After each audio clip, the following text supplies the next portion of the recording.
inside. State of mind, we breaking. In the night we ride, no fear inside. State of mind, we breaking. In the night we ride, no fear inside. State of mind, we breaking. Hey, yo, we thuggin', never gonna stop. Hey, yo, we thuggin', never gonna stop. In the night we ride, no fear inside. State of mind, we breaking. In the night we ride, no fear inside. State of mind, we breaking. In the night we ride, no fear inside. State of mind, we breaking. Hey, yo, we thuggin', never gonna stop. Hey, yo, we thuggin', never gonna stop. What's up, guys?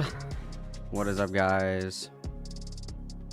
Happy Monday, everybody. We made it through Monday. For the most part. For the most part, we made it to the end of Monday. How fun. How fun, you guys. How fun is that? Isn't that just the funnest?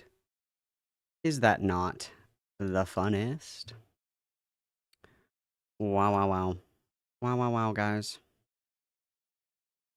Bro, my internet has been slow as fucking shit today. Jesus Christ. Jesus Christ.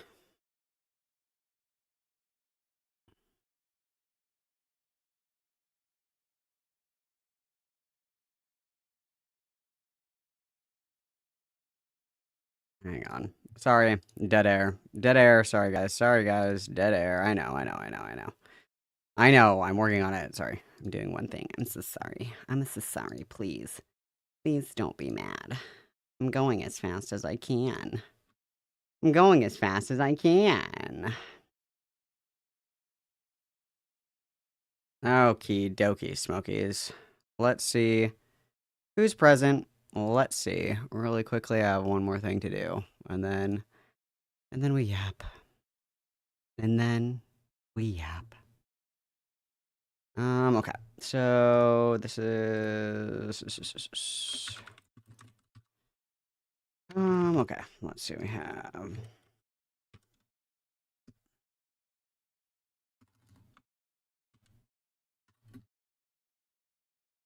What is that movie called with Emma Stone? What is that movie called with Emma Stone? Emma Stone. Poor Things. I always want to call that movie Pretty Things. Poor Things.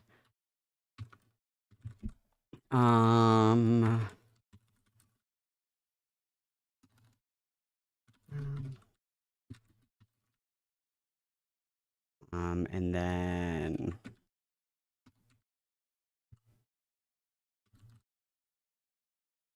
okay, there's that for you guys. Now they got that done. Okay, so sorry. Okay, now you have my full attention. Okay, we have Hush Girl. We have Inky.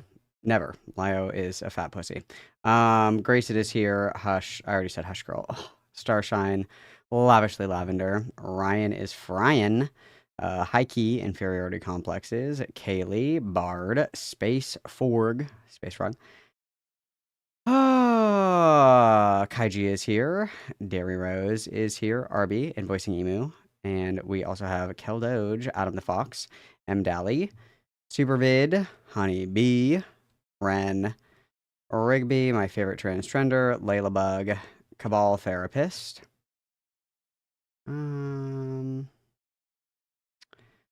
got Arby, we have Frick, Molly, and we've got Air Cool Croc, Toasty, Awa, Bean, Putrid Fido. Hildoch has new music. Okay. All right. Go off.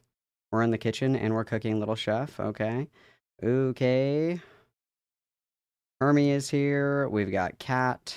We have Mondays are for the Mamacitas. I completely agree. Maybe we should make a banner for that because I have these ones. I made these ones. Where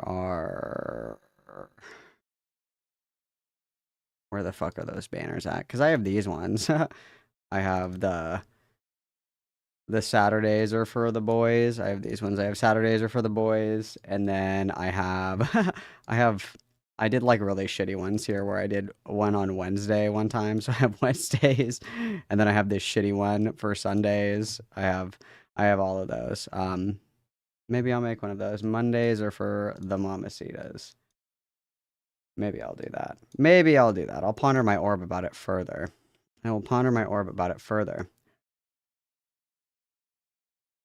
Z is here. Jason is here. No, I think it was Ninetales that wanted to talk about Rose Malay. For people who don't know who Ninetales is an old Twitch poll person. I think we've known each other for like 5 or 6 years. It was like 2019 ish. 2019, I think. Um, she did not like my Rose Malay coverage, so she said that she wanted to talk about it. She said that she would pop into chat. I pinged her in the Discord. If anybody sees her, let me know. Her username is Ninetales Cosmic Fox. So, oh boy, a treat. Oh no, Angel, Mamacitas, Margarita, Mondays. My three favorite M words. Let's go. Everybody witness, thank you very much for the 5. Wonderful. We love to see it. We got Jason. I already said that.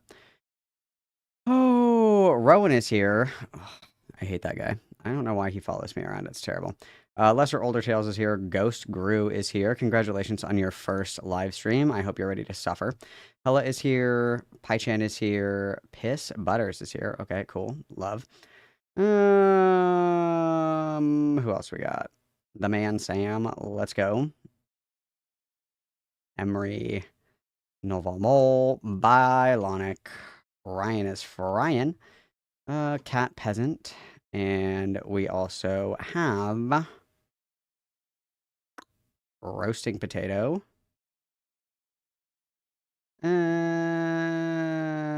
Igor, Ronan,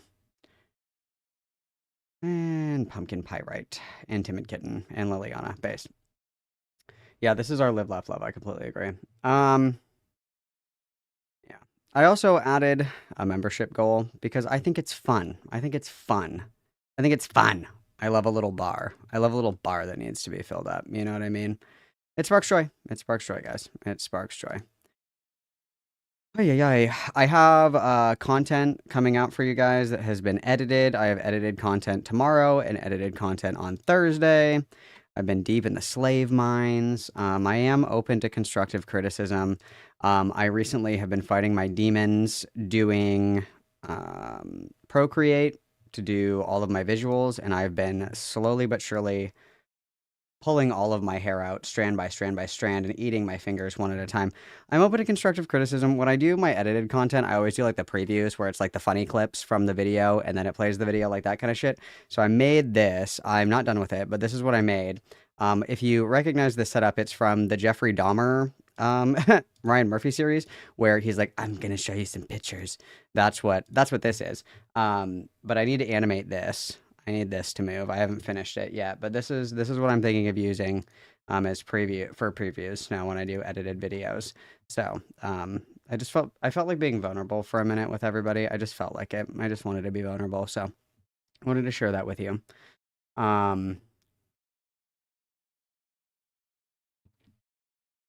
Also, Don't Smoke in Bed is here. Everybody point and look and witness. How beautiful to see. How beautiful to see.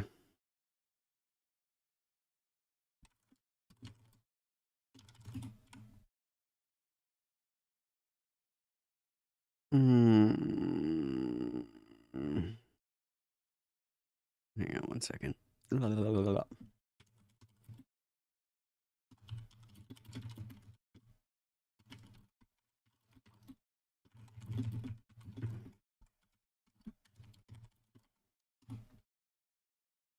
Oh boy.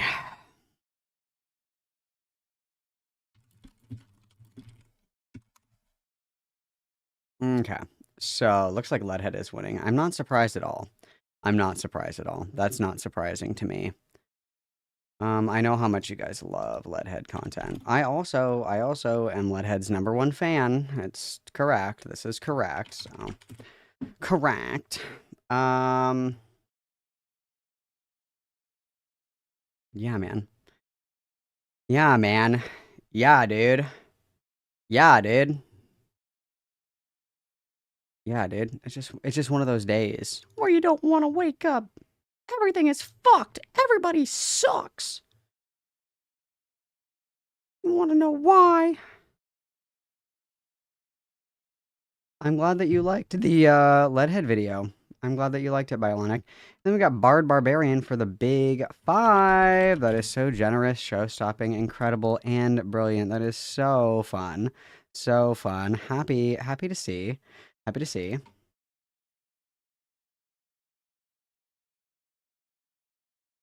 Is my fucking... Talented, There we go. brilliant, incredible, amazing, show-stopping, spectacular. We love a little bar. Everybody witness. That's very kind of you, Bard. I appreciate it greatly. Everybody witness. Wonderful, wonderful. Congratulations to Space Forg, Caramelized Onions, Pit, Alien Gunk, Abigail. Wow. How brave. How brave, guys. How brave. Yeah. The Leadhead content is just, it's so fun. It's so fun to me. It's so fun to me. Just such a big fan. I simply can't get enough of it, you know? It's going to be awesome. It's going to be awesome. I haven't really had much else fun going on, unfortunately. It's been kind of slow. It's been kind of slow. I've been fucking in love with this Tactical Templar guy. This guy's fucking awesome. I love this guy.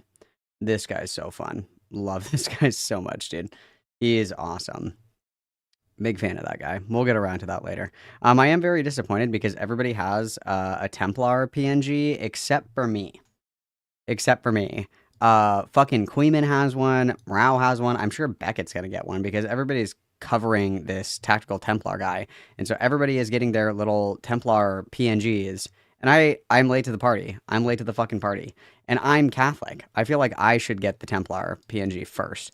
But whatever, dude. Whatever, dude. I just work here. Whatever. I just work here. Okay. Let me switch this over here. Who's up? Deusing their Volt. Deus Volt. Deus Volt. Dude, Tactical Templar is awesome. We're certainly doing that later. We're certainly doing that later. He's so funny. He's not even Catholic, and he didn't even know that... I don't think that he knew. I think it was Morale that said it. He didn't know that Templars are Catholic. So he has his little fucking PNG tuber thing as a Templar, and he didn't even know that they were Catholic, dog. It's so funny. It's so funny. And then he's like, Wait, hello? Why is this changed? I don't like change. How do I change? Guys, it won't let me change. It won't let me change the playback speed on this. Guys.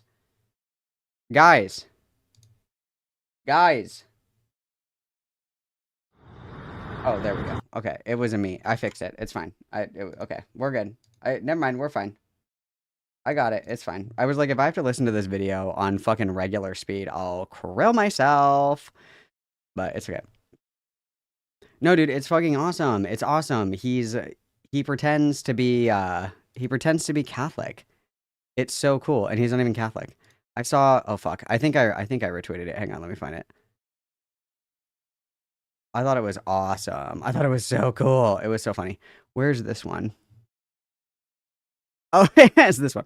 Okay, so for those of you guys who don't know, Catholics are very protective of their rituals and stuff like that.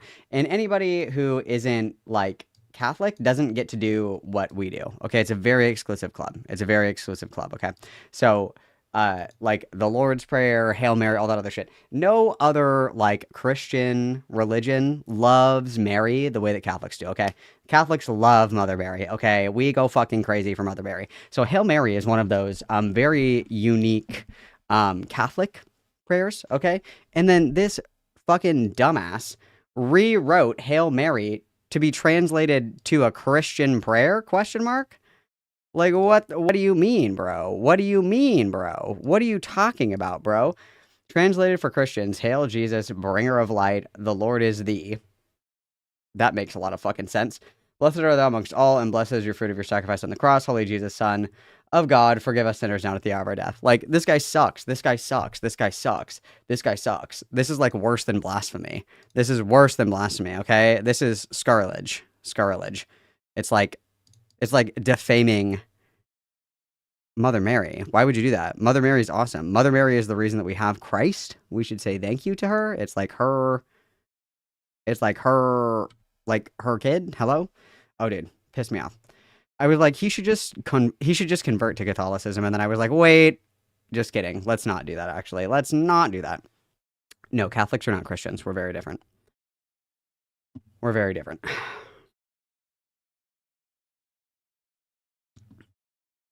When I was at the Transformers convention, everybody was trading beads and trinkets they made. I'm actually in the process right now of making tiny hat clips. They're called sprouts.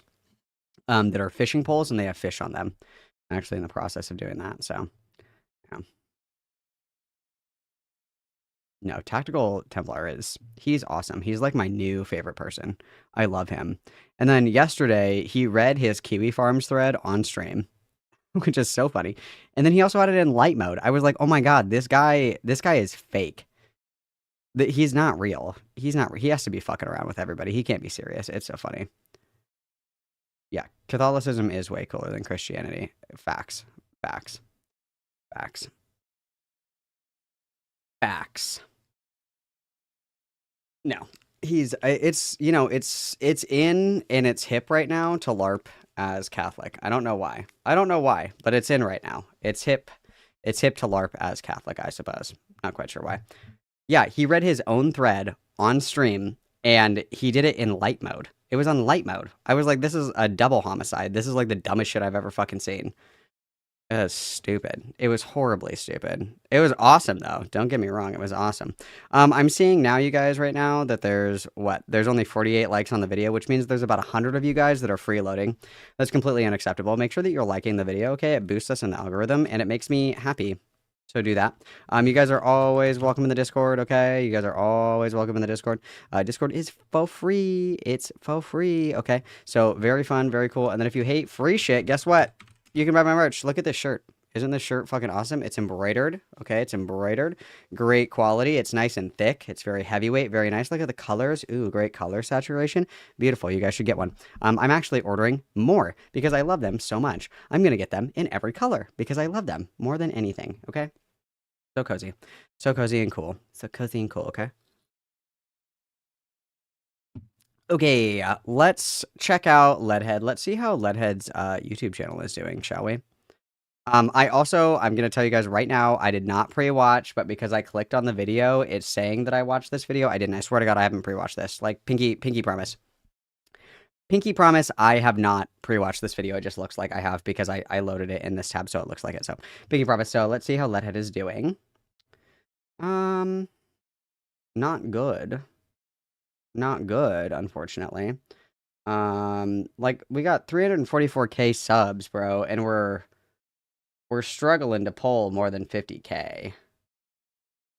Like, that's actually really sad. What's the last video that we had that hit 50k?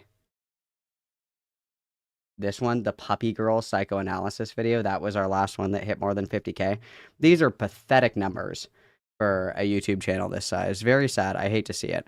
I want to look up her social blade, but my computer always almost explodes when I do that. Leadhead social blade. Let's try it. My computer, like, almost always explodes every time that I open social blade. I don't know why.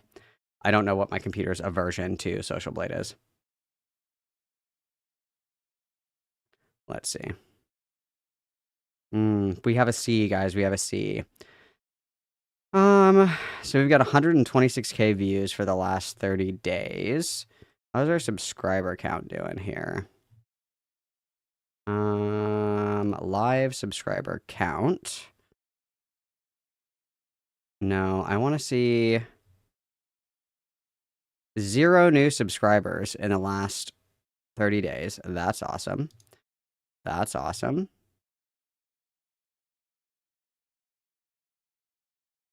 It looks like... Huh, interesting. Okay. So, let's see. We got somebody who's smarter than me tell me about this. Someone who's smarter than me tell me about this. Because someone explained this once, but I think I misunderstood. So, like, here when it says the subscribers are round numbers, that's the way that Social Blade calculates it, right? It's not like we're buying subscribers, right? Like, it just rounds it, or it just feeds the data, like, per 1,000, right? So these aren't botted, obviously, but, and then we had like a dip, oh, so sad, and then we had another dip, so sad. And then our views are not well either. Okay. Interesting. Interesting. We hate to see it. We hate to see our queen fail. I hope that Leadhead remains popular so she continues to make content. Very happy about that.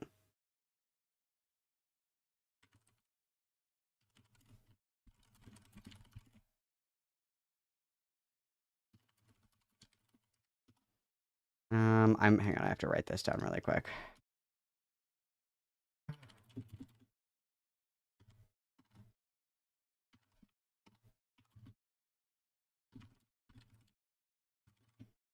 Okay, I'm writing that down. That's important. I need that for later. Okay. They simplified to save space on the server. Okay. Because I was going to say, I know that they do it like per 1,000 because somebody brought it up that they were like, oh, it's suspicious on Social Blade that it's like every like chunk of time is an even number. Like it's 5,000, 1,000, 200, whatever it is. Somebody was like, it's kind of fishy. Like, are you botting subs or something like that? But somebody explained previously that it like caps it. Like when it feeds the data, it just comes off that way. So it's not botted. So, but anyway, I mean, if it was, it's not botted. It's just that the people that subscribed to her YouTube channel originally don't give a flying fuck about this like gay self-help shit.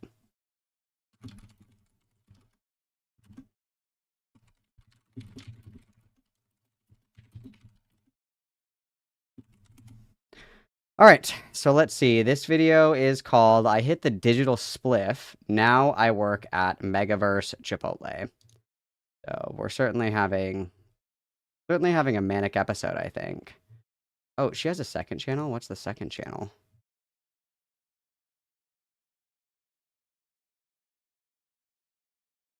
Oh, dude, this is awesome. These are Q&As.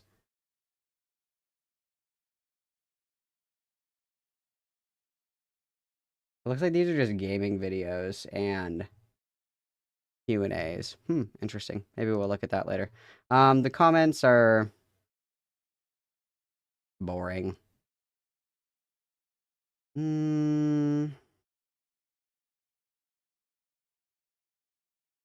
Yeah. Everyone should watch this. What the fuck? Life is hard. Ad revenue is for suckers. I actually loathe entirely. The entire, the entire archetype of leftists that are like, anybody who makes money is dumb. Anyone who does work is dumb. You get your fucking money up, bro. What are you talking about? You live in a shack in the woods. Get your fucking money up. What's going on? Which saint is the patron saint of puppy girls? Definitely St. Francis of Assisi. Thank you very much for the $5 dues. Everybody witness, guys? Please link what? Oh, the second channel? Kelda, it's right here. If you go to the video description. And it's right here. It's right here. You can do it. I believe in you. You can do it. I forget that you're blind. It's Pork Brain. Sorry. I forget that you're blind, Keldoj. How ableist of me. The second channel's name is Pork Brain, which is a choice, I guess. Okay, let's hear about the digital spliff and Chipotle. Wow, that's loud, isn't it?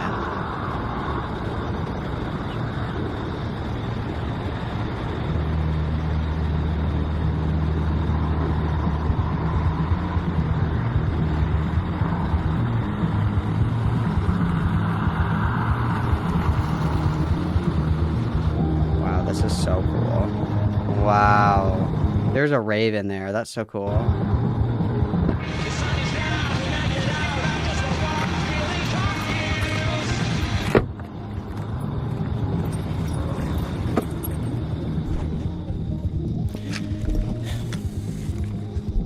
You ever think about how many jobs we have that are just completely fake?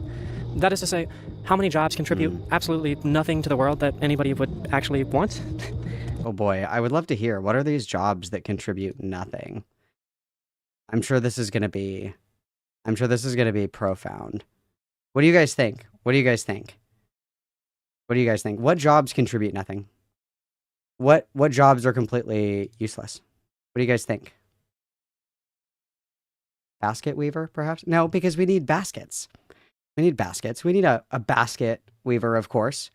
It's I don't know. What being a video essayist, yes, Garbo. Yes, being a video essayist. I completely agree. That's a good one. That's a good one. That's a good one. Okay, let's hear more. Like, you ever think it's weird how the US government knows how much you're supposed to pay in taxes, but they don't tell you, and then you can be prosecuted if you pay the wrong amount? Yeah, that is pretty dumb. I'm sure there's a reason for it. I'm sure there's a reason, unless there's not. Why doesn't the government tell you how much you owe in taxes? I'm sure there's a reason.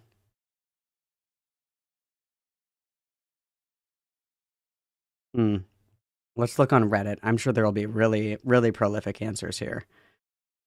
The exact amount you owe often depends on info the government doesn't have. Example, if you have itemizing deductions or have unusual expenses. 2, tax prep firms lobby the government to make the process more complex to help their business. Well,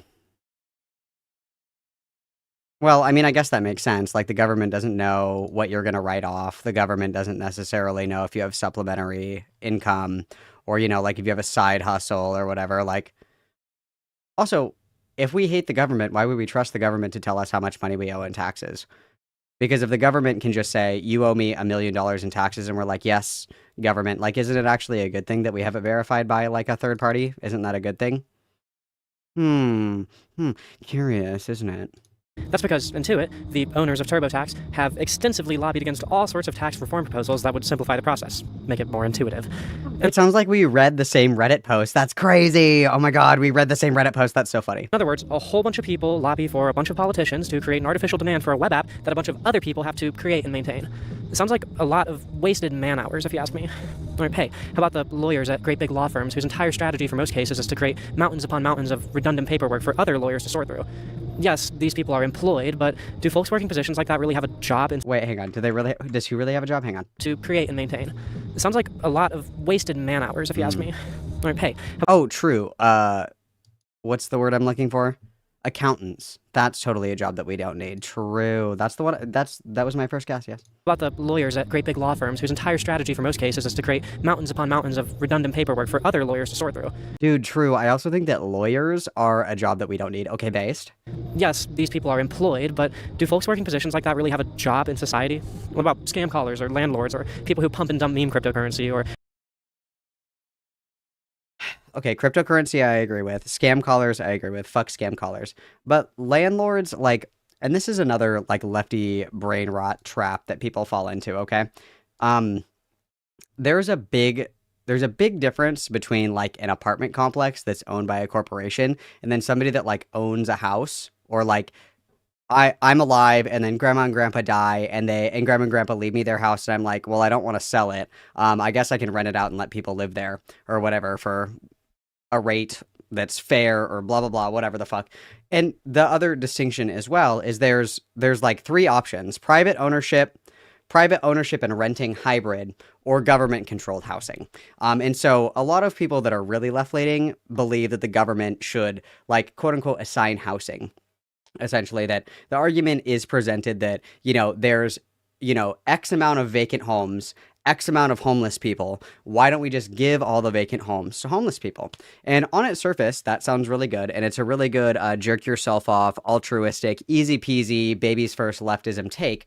However, where are all of these vacant homes, you guys? Where are all these vacant homes? They're not in LA, they're not in Seattle, they're not in New York, they're not in Pittsburgh, they're not in Florida, they're in middle America. So if you want, government assigned housing where nobody owns their home, there is no private ownership of land, okay? It's all designated by the government. The government tells you where to go. Because sure, we have X amount of vacant homes and X amount of homeless people. How are we going to get all these homeless people to buttfuck Ohio, to all of these homes? And who's going to maintain these homes? Because the homeless people obviously don't have the money to maintain the home or the upkeep of the home.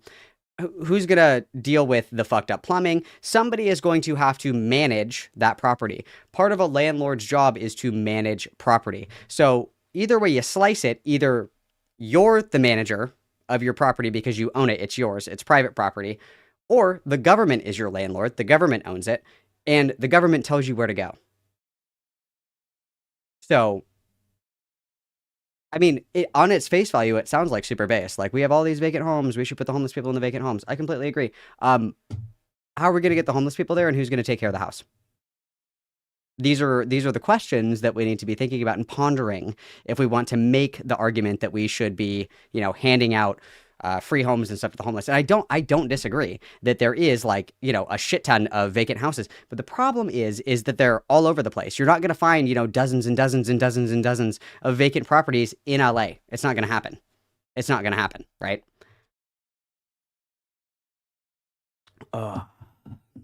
Yeah, she is technically a landlord because she does have the shack. Very true. Very true.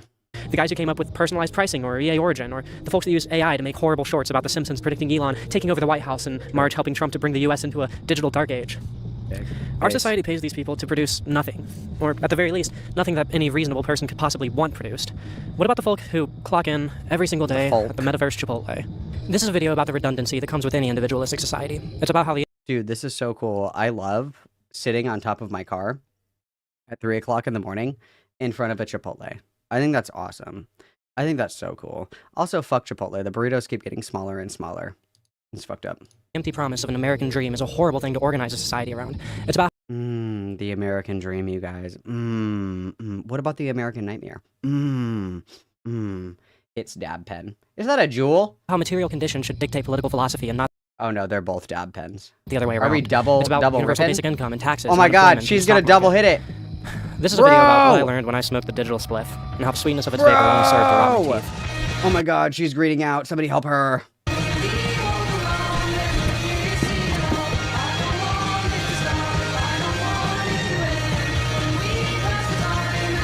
Do you guys think that Leadhead was trespassed from this Chipotle?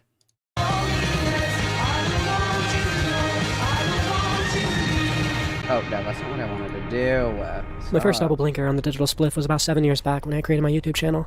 The head Wow. buzz was incredible. Suddenly I went from being a 19-year-old with absolutely no direction in life to being a person. Someone Wow. with real opinions that people actually I, too, gained sentience when I first logged into YouTube.com. cared about. I spent my entire life in such an individualistic culture, but I had finally become an individual of my own. As the years went on, my channel was super successful. People were stalking me, and I was living in this great big apartment all on my own. And my solitude meant that I could do whatever I wanted to all day. People were buying t-shirts with my branding on them. Could press a couple buttons on my phone, and people would deliver mozzarella sticks straight to my door. And whenever I felt lonely, I could, Hot take, mozzarella sticks fucking suck. Cheese curds are superior. Okay, the bread to cheese ratio is off with mozzarella sticks and are the inferior fried cheese snack. And you can get as mad as you want. I'm right. just go to my Discord server and watch people post memes about me. Oh my god. No, seriously, all I do is talk about beef too. These people seriously get me. This right here, this is what the American dream is all about. I started my own The American dream is when you guys post memes of me. Cool. career, and now everybody adores me for the successful, motivated individual that I am.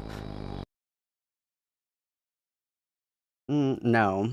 I wouldn't say that we're successful. We actually took a pretty significant nosedive in the productivity and impact of our YouTube content. Yeah, and I wouldn't say that we're motivated either. I wouldn't say that we're motivated because the only thing that we seem to do is make YouTube videos. Like motivation doesn't begin and end with passion projects, right? Like motivation is also other things that are not fun to do. Oh, there's a fanfic about my... Yes. That's a lie.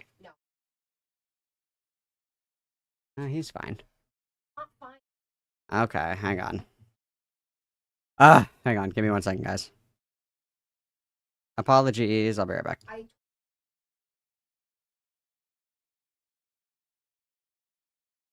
1 second.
ride, no fear inside. State of mind, we breaking.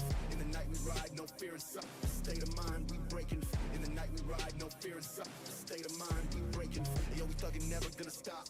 Yo, we thuggin', never gonna stop. In the night we ride, no fear inside. State of mind, we breaking. In the night we ride, no fear inside. State of mind, we breaking. In the night we ride, no fear inside. State of mind, we breaking. Yo, we thuggin', never gonna stop. Yo, we thuggin', never gonna stop. Yo, we thuggin', never gonna stop. Yo, we thuggin', never gonna stop. Yo, we thuggin', never gonna stop. Yo, we thuggin', never gonna stop.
Ride, no fear inside. State of mind, we breaking.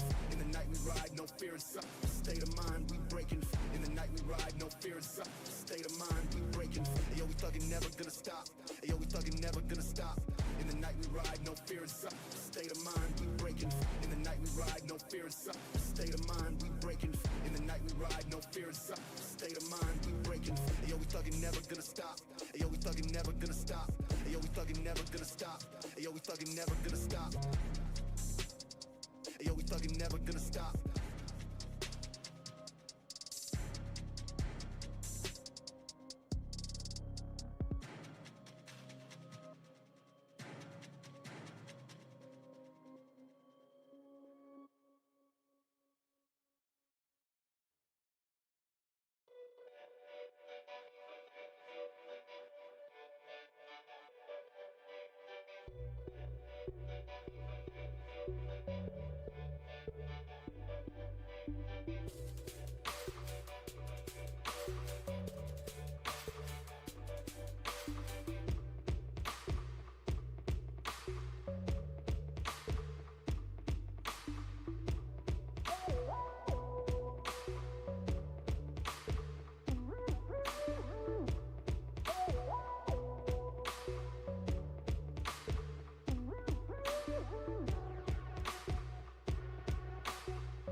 Okay, so sorry, I'm back. Oh my god.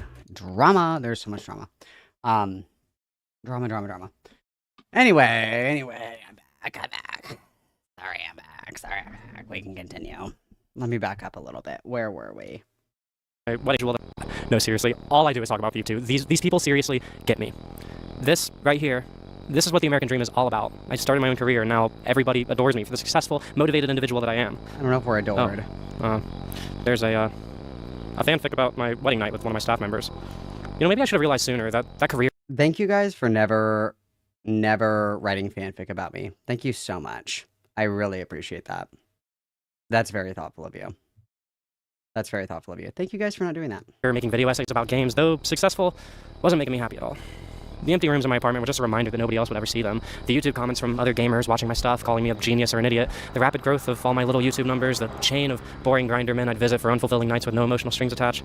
The memories of friends who I'd lost touch with because they were unable to keep up with my ever-worsening addiction to praise. The second I turned off my computer and went to bed, all of that noise, all that attention would give way to the catastrophic silence of success and an individualistic culture. I'm not saying that the videos I was... Hang on, let me go back. Sorry. I'm sorry. Staff members. You know, maybe I should have realized sooner that career making video essays about games, though successful, wasn't making me happy at all. The empty rooms in my apartment were just a reminder that nobody else would ever see them. The YouTube comments from other gamers watching my stuff, calling me a genius or an idiot. The rapid growth of all my little YouTube numbers. The chain of boring grinder men I'd visit for unfulfilling nights with no emotional strings attached. Cool. The memories of friends who I'd lost touch with because they were unable to keep up with my ever-worsening addiction to praise. The second I turned off my computer and went to bed, all of that noise, all that attention would give way to the catastrophic silence of success and an individualistic culture. Well, that sounds like a personal problem, though, because you didn't have fulfilling outlets outside of that. Like, that... Am I wrong? Does that not just sound like a very serious personal problem? Like, you know what I mean? I think that it's totally possible to, like, people do this all the time with their regular jobs, right? Like, maybe your job is unfulfilling, but you get fulfillment in other areas of your life. You know, maybe you work at Starbucks and it sucks, but outside of work, you have a lot of friends that you like to spend time with and hang out with, or you have a hobby that you really love. It sounds like, I don't know, it sounds like that's a personal problem, but okay. I'm not saying that the videos I was making back then were worthless or anything. I actually think they were pretty good, but I sure was working at that metaverse Chipotle. All I was creating was background noise, and all that I was giving to people was an excuse for them to quit having their own ideas about all these games that they love so much, and which said so many... Scones and jam. Ma'am, you can't park there. Thank you very much for the 5. Everybody witness, please. things to them. My work, for all the love that I poured into it, was unable to give me any love back. All it did was hurt me. All that success under capitalism did for me was make me content in loneliness, and all it did for anybody else was keep them glued to their computers for a few hours longer. I went from being an individual to being isolated, and no real good came out of any of it for anybody except a few advertising companies and a couple viewers getting put onto some good games. Nowadays, I struggle to make rent. There's hardly any audience for my weird personal videos, but these videos mean a lot to a few people, and they actually improve those people's lives by being cautionary tales or advice, or even just solidarity for the folks who have been in similar situations to me. Money's tight, but this feels a lot better than turning all the art that I love and all the opinions that I have into... Well, and see, that's the price that you pay in a capitalistic society, unfortunately, is that you have to be willing to sacrifice and compromise. And even in, a communistic society or whatever, you're still going to be working. There's still work that needs to be done. But in a capitalistic society, what you have to do is you have to be able to balance, like, what is fulfilling and what is not. And that is, unfortunately, tied to your income, right? Like, I love going to concerts. I love going to raves. It's, like, my favorite thing in the whole world. I have to be able to afford to do that if that's something that I want to do. So, unfortunately, I do have to be a wage slave in order to make money to do those kinds of things. And it's like, we want our cake and we want to eat it too, right? We want our cake and we want to eat it too. We want to be able to have fun and play and live and laugh and love and do whatever the fuck we want all the time, but not have any trade-off for that. Because you can't just, it's a very hedonistic way to approach life, is that all good things come with work. You have to be able to work for the things that you want in life. And that doesn't always necessarily mean working at Starbucks, but there is work that has to be done in order to be able to adequately enjoy your life. Products marketable to as many people as possible. Let me tell you why this is a job, but my old style of content was simply employment. See, back then, Patreon was just a little side thing. YouTube ad revenue was what it was all about. I just had to be worthy of being background noise for a couple 100,000 people, and I was succeeding. Wow. Nowadays, my ad revenue is so insubstantial that I spent 6 months making a video that I knew from moment one that I wouldn't be able to monetize.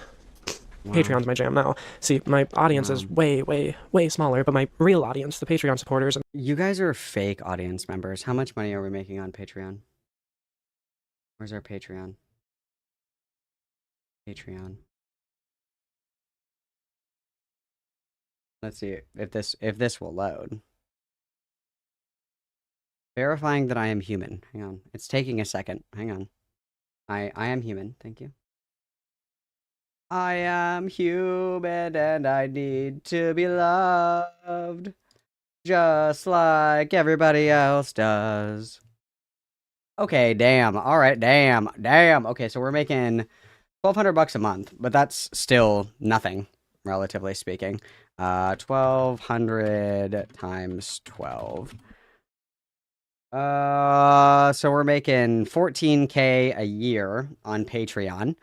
We're making 14K a year on Patreon. What do our housemates do? How much money are we pulling in there? We're probably not making much on AdSense revenue. I don't think that any of her newer content is even monetized. And then you have to pay taxes on all of your Patreon earnings, especially if it's your primary source of income. So if we do 1,400 or 14,000 tax bracket. What tax bracket is that? Because it's still taxable income. It's still taxable income. Yeah, so we're shelling out. A decent portion of that is getting chopped out. Probably like a 10K without taxes. What are our membership options here? So we can join for free, or we can be a generous soul. So we can see all of the videos at least a week early. We get access to the Discord. Your name gets in the credits of every video. Our Dream Makers are $5 a month. There are no rewards for this tier other than being added to the first section of the credits. And then the Immortalized, you'll be immortalized in a verbal Patreon readout at the end of all my videos. That's so gay. This is what you get, guys. This is what you get. This is what you get. That's so stupid. That's so dumb. That's so dumb. That's literally so dumb. That's literally the dumbest that I've ever seen. Like, I don't...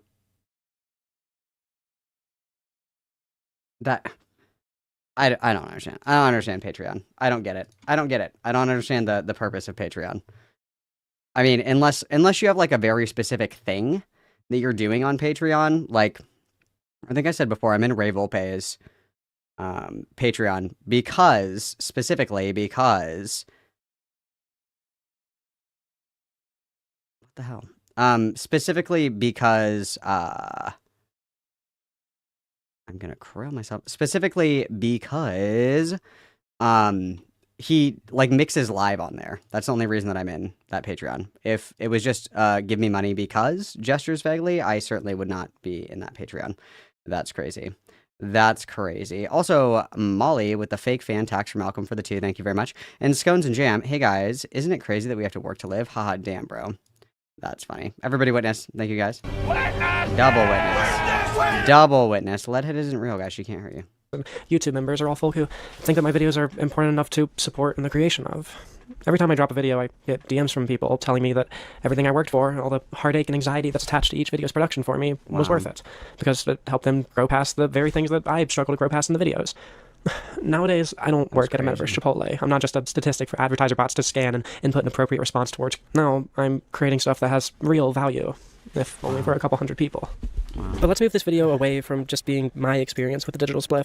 It turns out there are a whole lot of people who still work at the metaverse Chipotle because it's their only option left for survival under these material circumstances. Recently, at that one big, heavily politicized event involving a right-wing commentator and a rifle, I saw a video of a man shouting at his phone about the news, easily securing himself a viral TikTok, while dozens of people were screaming and falling all over each other to get away from the crime scene safely. He was literally blocking the path that they were trying to use so that he could vlog for a second and shout out some search engine optimizing phrases, completely unfazed by... Dude, hell yeah, very Hunter Avalon coded. ...the death that he had just witnessed. Charlie Kirk, Elder TikTok, Mormon Central, Utah. There was a gun that just fired off here at Charlie Kirk. I am not playing with y'all. Hey, make sure you go to church on Sunday. Similarly, did you know that there are guys that hang around the U.S.-Mexican border so that they can interview people who just crossed illegally for their TikTok accounts? Pretty disgusting, dehumanizing behavior, if you ask me. Ooh, or what about those YouTubers who harass homeless people or make exhibitions of poor villages in all those countries? Oh my god. This is... Something that really frustrates me is, and I hate to do this. I hate to do it. I hate to stunt on the host, but I'm going to do it. You know that ContraPoints tweet that's like, people don't want power. They want to endlessly critique power. That's what this is. Because I think, realistically, the existence of people like Mr. Beast is bad because we should not be relying on billionaires and people that have a shit ton of money to do charity in order to support people that need to be supported by governments of like the countries that they live in. So I think it's actually fucking crazy that billionaires are funding cancer research. Why is this not something that we're looking into independently of like billions of dollars being dumped into it by like donations and shit? That should be something that we're prioritizing. However, if we don't have a reasonable solution to these things, all we're doing is bitching about them, right? It's really easy, for people to sit and bitch and moan and cry about how Mr. B shouldn't be a thing because people in Africa should just have water. Okay, I agree. People in Africa should have clean drinking water. They don't right now. Okay, so unfortunately, right now, Mr. Beast is actually like helping. Actually, with this, like we're doing what we can with the tools that we've been provided, okay? But we're not going to offer any solutions. We're just going to complain about it. We don't want power. We want to endlessly critique power. Again, it's baby's first communism. I get it. That were ravaged by British and American imperialism. Stuff like this is really all that's left for the American. And Dutch. Don't forget the Dutch. The Dutch were definitely really big, and in Africa. Dream for the common man. Every significant piece of the pie has already been purchased and sealed away in the vaults of generational wealth. Sometimes large sums of money move from one rich person to another, but for us, the regular people living under capitalism instead of on top of it, all we really have is the rare chance to paint rich people's houses or to open a Edgar Allan Poe for the 5. I will never trust anybody whose entire thing is give things away. Just like Ellen. Everybody witness. Thank you. I think that a lot of people are altruistic because of the social capital that it brings. You don't give a homeless person something to eat, to record it, to post online for likes and validation. You give a homeless person something to eat because it's the kind thing to do. It's self-flagellation is what it is. Trendy, indistinguishable business on a gentrified city block that probably used to be a poor neighborhood and definitely used to be indigenous land. Or making it big online, becoming a sellout, finally having access to the opportunity to turn struggling human beings into ad revenue. Obviously, this isn't how it goes for everybody. Some people manage to use the power of the internet to do cool, interesting, or helpful things, and sometimes they even make a career out of it. But for most folks, getting big on social media... Thanks, Jaden. I hope that you're well as well. And also, thanks, Billy. Good to see you for the donut parade. ...is the clearest opportunity to someday buy a house and actually own something under capitalism. And that's why so many prominent figures in the world today have podcasts. Social media is one of the last accessible entry points into the American dream for so many people. Under the modern American value system, that guy... Not... really. Actually, no. Social media is not a vehicle for vertical growth. The thing that is the great equalizer is going to be education, actually. And the only reason that Leadhead believes this is because she used to be popular on YouTube and now she's not. And because she's no longer popular on YouTube, it's somehow capitalism's fault. It's not that our content is dog shit. It's capitalism's fault, right? Like, if we just go to our lives on YouTube right now, let's see, we've got Morale with 40 viewers, this OLED person with 44 viewers, this person, Mauler, 700 people watching, this person has 300 people watching, this person has 455, this person has 382. None of these people are sustaining their lifestyle with these. They're not. They're just not. That's insane. That is actually insane. Social media and influencer culture is not a vehicle to upwards mobility as far as money is concerned. Education is the great equalizer. In Utah would have been a fool not to pull out his phone and start vlogging within a minute of the gunshot. There's the stated purpose of the American dream, the ideal behind it all, and then there's the material reality of where we're at in 2025. And, well, this TikToker is part of that material reality. Let's get away from the internet for a moment, though, and talk about some of the other metaverse Chipotles out there. The other people that are system pays to produce nothing, whose work is busy work and adds nothing to society, but whose stations society insists be filled by somebody with hopes and dreams of their own. A classic example of a metaverse Chipotle, a useless job, is the greeters at Walmart. Is anybody actually happy to see these guys? Every time I see... Here's something that maybe Leadhead is not aware of. A lot of the, useless jobs are actually enclave employment for people with disabilities.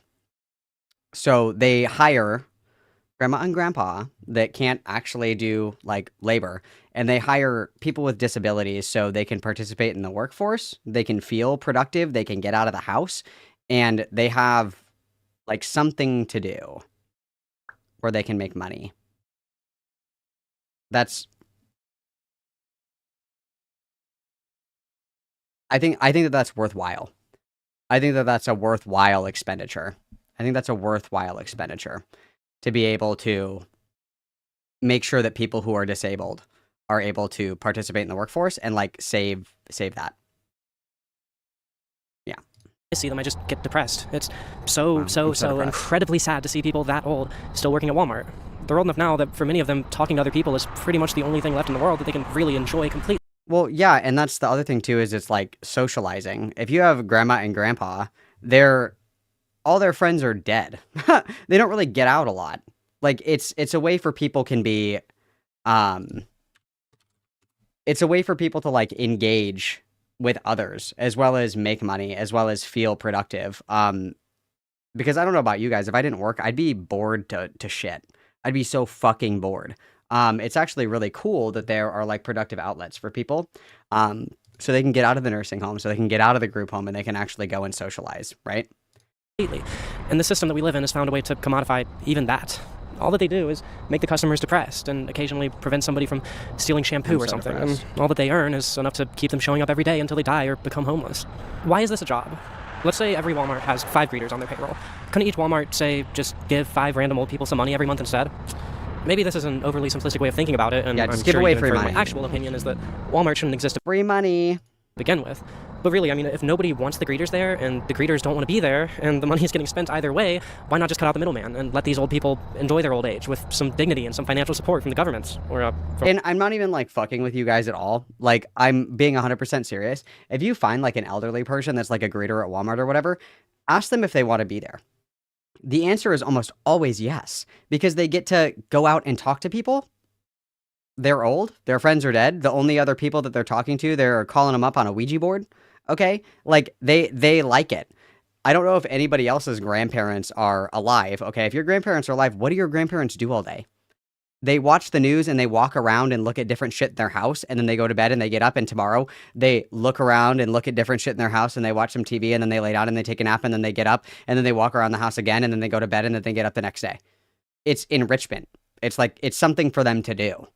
And it's also a way for them to make some money. Like, do you want them to just volunteer as a greeter at Walmart? Like, they should be compensated for their time, and they should be given the opportunity to like engage in the community with people and like be a person.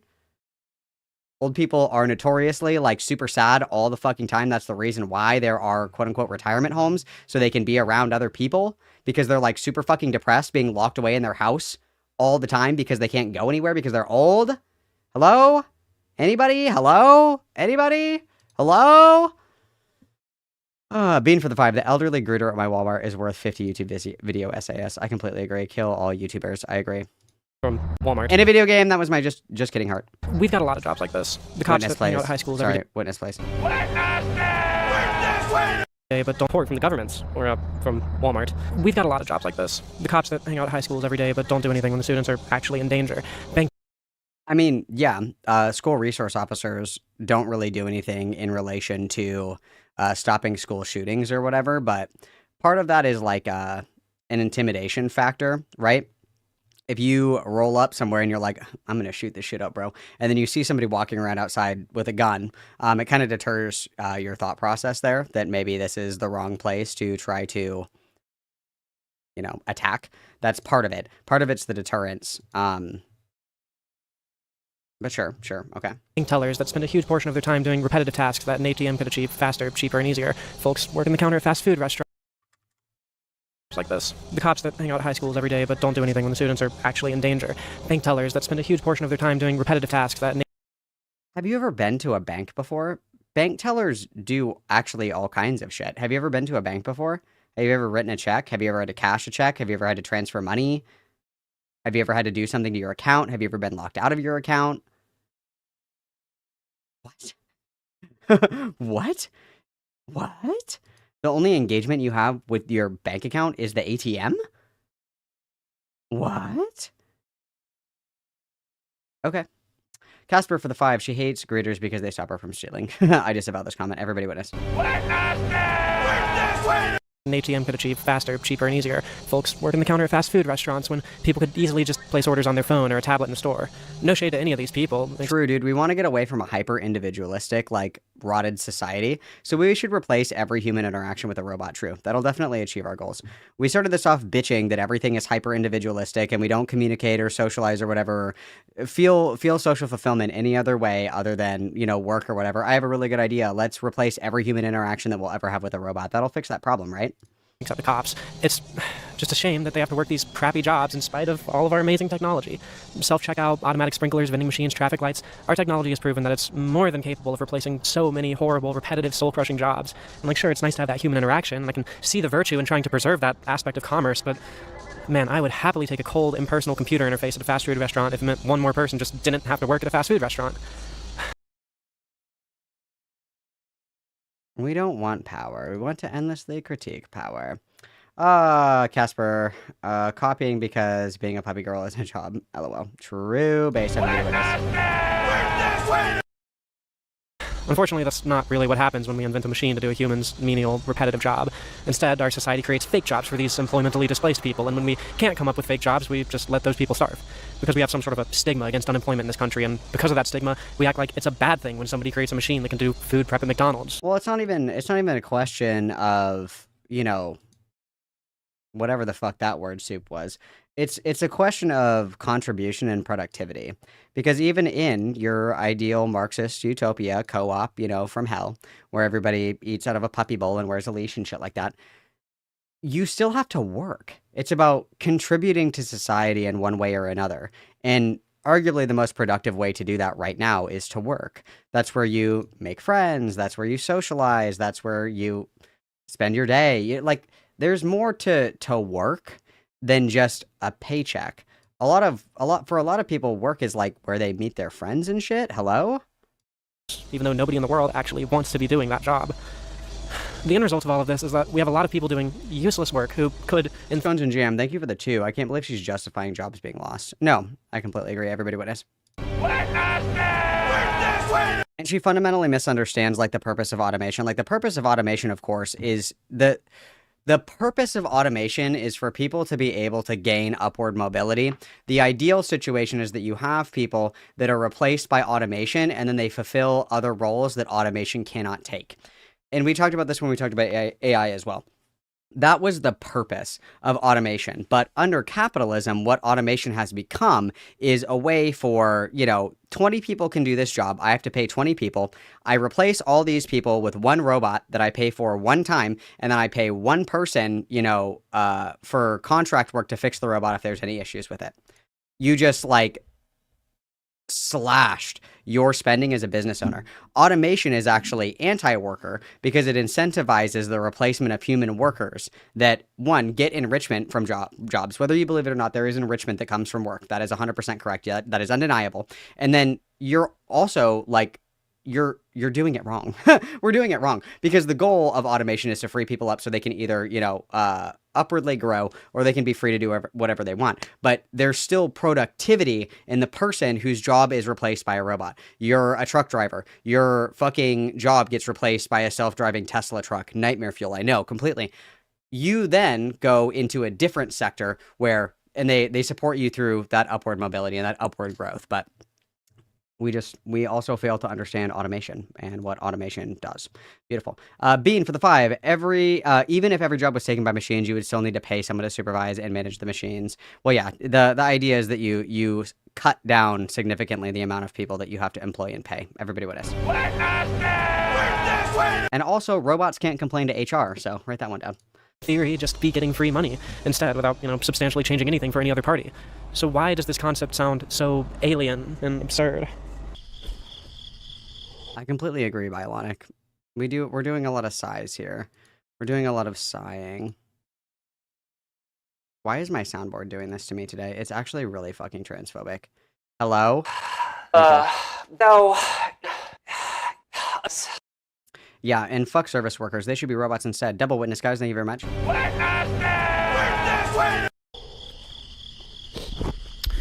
Here in America, we've all been made to think that the second that somebody gets money without doing work, they'll just sit around the house smoking weed all day, soaking up everyone else's resources. That's literally what Leadhead does, ironic. And contributing nothing. I've got some serious problems with that notion. Let's say that somebody who doesn't have a job but is able to afford housing and food wants to have a family. Is that not, in and of itself, a societal good? Maybe one of those elderly greeters at Walmart would love to write their memoirs if they could find the time. That sounds like a... What? Do you think that people are working like 90 hours a week? Walmart greeters work like 20 hours a week. There's more than enough time. I don't understand this. I don't understand this. What do you mean they don't have time? What do you mean they don't have time? Societal good to me. Wouldn't it be cool if all those college kids working at grocery stores or gas stations doing work that could easily be done without human intervention realistically could just focus on their studies and help to speed up the scientific and cultural development of humanity? Wow, Personally, I think it'd be awesome if all those guys trying to find virality on social media were free to express themselves without having to commodify their personalities. Teachers have to pay for their own classroom supplies and can barely make ends meet afterwards, and yet they still become teachers. Turns out financial incentives aren't the only thing that can motivate somebody to benefit society. It's funny how that works. And you know what? If a few people do just want to sit around their house smoking weed, so be it. I'd rather they be living their lives how they want to than to see them forced to work a useless job just so that they can go home and... Dude, true. I want everybody to waste their lives being high as fuck all the time. Based. The shirt says born to piss. That's... smoke weed anyways. Let these destined stoners put down the digital spliff and return to the natural harmony of the traditional analog spliff. Do we really care if it hurts Walmart's profits? The only reason that I can think of that anyone... It's not about profits. It's about productivity in life. And, like, I just... Where is this fucking utopia where nobody works? Where is this? It doesn't exist. You still have to do shit. Even if you have your little off-grid co-op or whatever the fuck, you're still working. And that's hard work, okay? That's hard work. Tilling your crops and shit, shoveling cow shit, that's not easy work. Hello? Whatever defend this system is because they think that someday they might rule within it. Or, even more naively, that the people who currently own these businesses somehow earned the power to control the government. Elon Musk just worked really hard, so he deserves $1 trillion and an unelected seat in the government. It's not the smartest way to think, if you ask me. The common man's place under capitalism used to be defined by doing a job that directly helps your community in a way that nothing but a human could achieve. And they take that money and go out and own things. It's a decent idea, but now so many of us do useless jobs that help nobody, and for so little pay that none of us are going to be owning anything anytime soon. We talk so much about waste in this country. You're not going to be owning anything because you are a NEET. You will not be owning anything. Correct. Correct. That is correct. Speak for yourself. Speak for yourself, okay? There are plenty of people who are millennials and Gen Z who are very productive. They're able to save money. They don't live in like fucking Manhattan, okay? Believe it or not, there are plenty of places in America right now where you can still afford a house, okay? The problem with a lot of this analysis, and Leadhead should know this because she also lives in the middle of buttfuck nowhere, it is relatively affordable to buy a home in rural America. The problem is, nobody wants to live in rural America. Nobody wants to live in the middle of fucking wheat fields. Everybody wants to live in San Francisco. Everybody wants to live in LA, New York, you know, all this. That's where people want to live, and that's fine. It's going to be more expensive. You're not going to get a house in Seattle. You're not going to get a house in LA. It's not going to happen, okay? But if you get a house like out in the middle, in the boonies in California, that's reasonable. It's all about where you are located. And I know Leadhead knows this because she lives in the middle of buttfuck Appalachia or wherever the fuck she is. You can absolutely afford to buy a home, Leadhead, if you made more than $14,000 a year on your fucking Patreon. If you got a job, a real job. What? Maybe we should start worrying about, you know, the man hours and human lives that we're wasting. Say whatever you want about how Walmart's a private company and how they shouldn't be forced to pay people just to exist, but that's kind of just a philosophical argument. That's the American dream, because if you owned a business, you'd want absolute control. Does anybody remember where she lives? Like, I'm not asking for like a dox, but like what state she lives in. She lives in like rural, she lives in like one of the Carolinas, right? North Carolina. Let's look at a map really quick. Let's just pretend she lives in North Carolina. I'm pretty sure it's one of the Carolinas is where she lives. Let's do... Okay, so we want to be like kind of close to a city, but not. What are the major cities in North Carolina? Okay, let's go to Raleigh. And then we're going to go... Okay, it looks like Clayton is about an hour away. So Clayton, North Carolina, Zillow. Okay, so here we are, Clayton, North Carolina. Let's take a peek at Zillow, guys. Let's take a peek at Zillow. Okay, here's a 2-bedroom, 2-bathroom home, 1,300 square feet, 250. That's a completely reasonable price. Let's say that our maximum is 250. That's good for a starter home. Let's say that our max is 250, okay? Our max is 250. Wow. Wow. Wow. Crazy. Crazy. Crazy. Crazy. Crazy. Wow, it's almost like it is actually affordable in buttfuck nowhere for you to get a house. That's crazy. Control over your income. The material reality we exist in is that Walmart, or whatever corporate macroorganism employs you, has power over you. And unless you're a criminal, they probably have a bigger role in your life than the state has. Corporations are the primary power that we bend the knee to in this country. And therefore, so-called private enterprises like Walmart should be taking care of their citizens, us, not the other way around. We can't judge a socioeconomic system on the philosophy behind it or its stated goal. We have to judge it on the results, the material reality that it produces for its people. The material reality that we live under here in America is that corporations control the flow of our lives. They turned this beautiful, beautiful country that we all live in into one great big metaverse Chipotle. And they aren't beholden to us or to any of the folks that we elect. Metaverse. Okay, that got a little bit off track. See, this whole narrative that people will just be lazy and contribute nothing without the constant threat of homelessness and starvation, that's not an opinion from anybody that I've ever heard actually working one of these useless jobs. Only rich people say stuff like that. Unfortunately, pushing that narrative is like the final boss of the American dream. The American dream isn't to end tyranny or class violence or liberate folks from poverty. No, it's just to escape those things personally. Americans chasing that dream don't want to destroy the metaverse Chipotle, they want to own it. You just gotta pull yourself up by your bootstraps, and anyone who can't manage it must not have wanted it enough. It's not about pulling yourself up by your bootstraps, it's about making use of what you have. And I find this to be incredibly distasteful for several different reasons. The first one is that there are people that are like unable to have upward mobility in this country. Usually people that are disabled, people that have criminal records, people that don't have family support, generational wealth, anything like that. People like there are some people who will have their parents open credit cards and shit like that in their names, and it totally fucks their credit. So by the time that they're an adult, they can never lease an apartment, they can never get a car, like because their credit's totally fucked.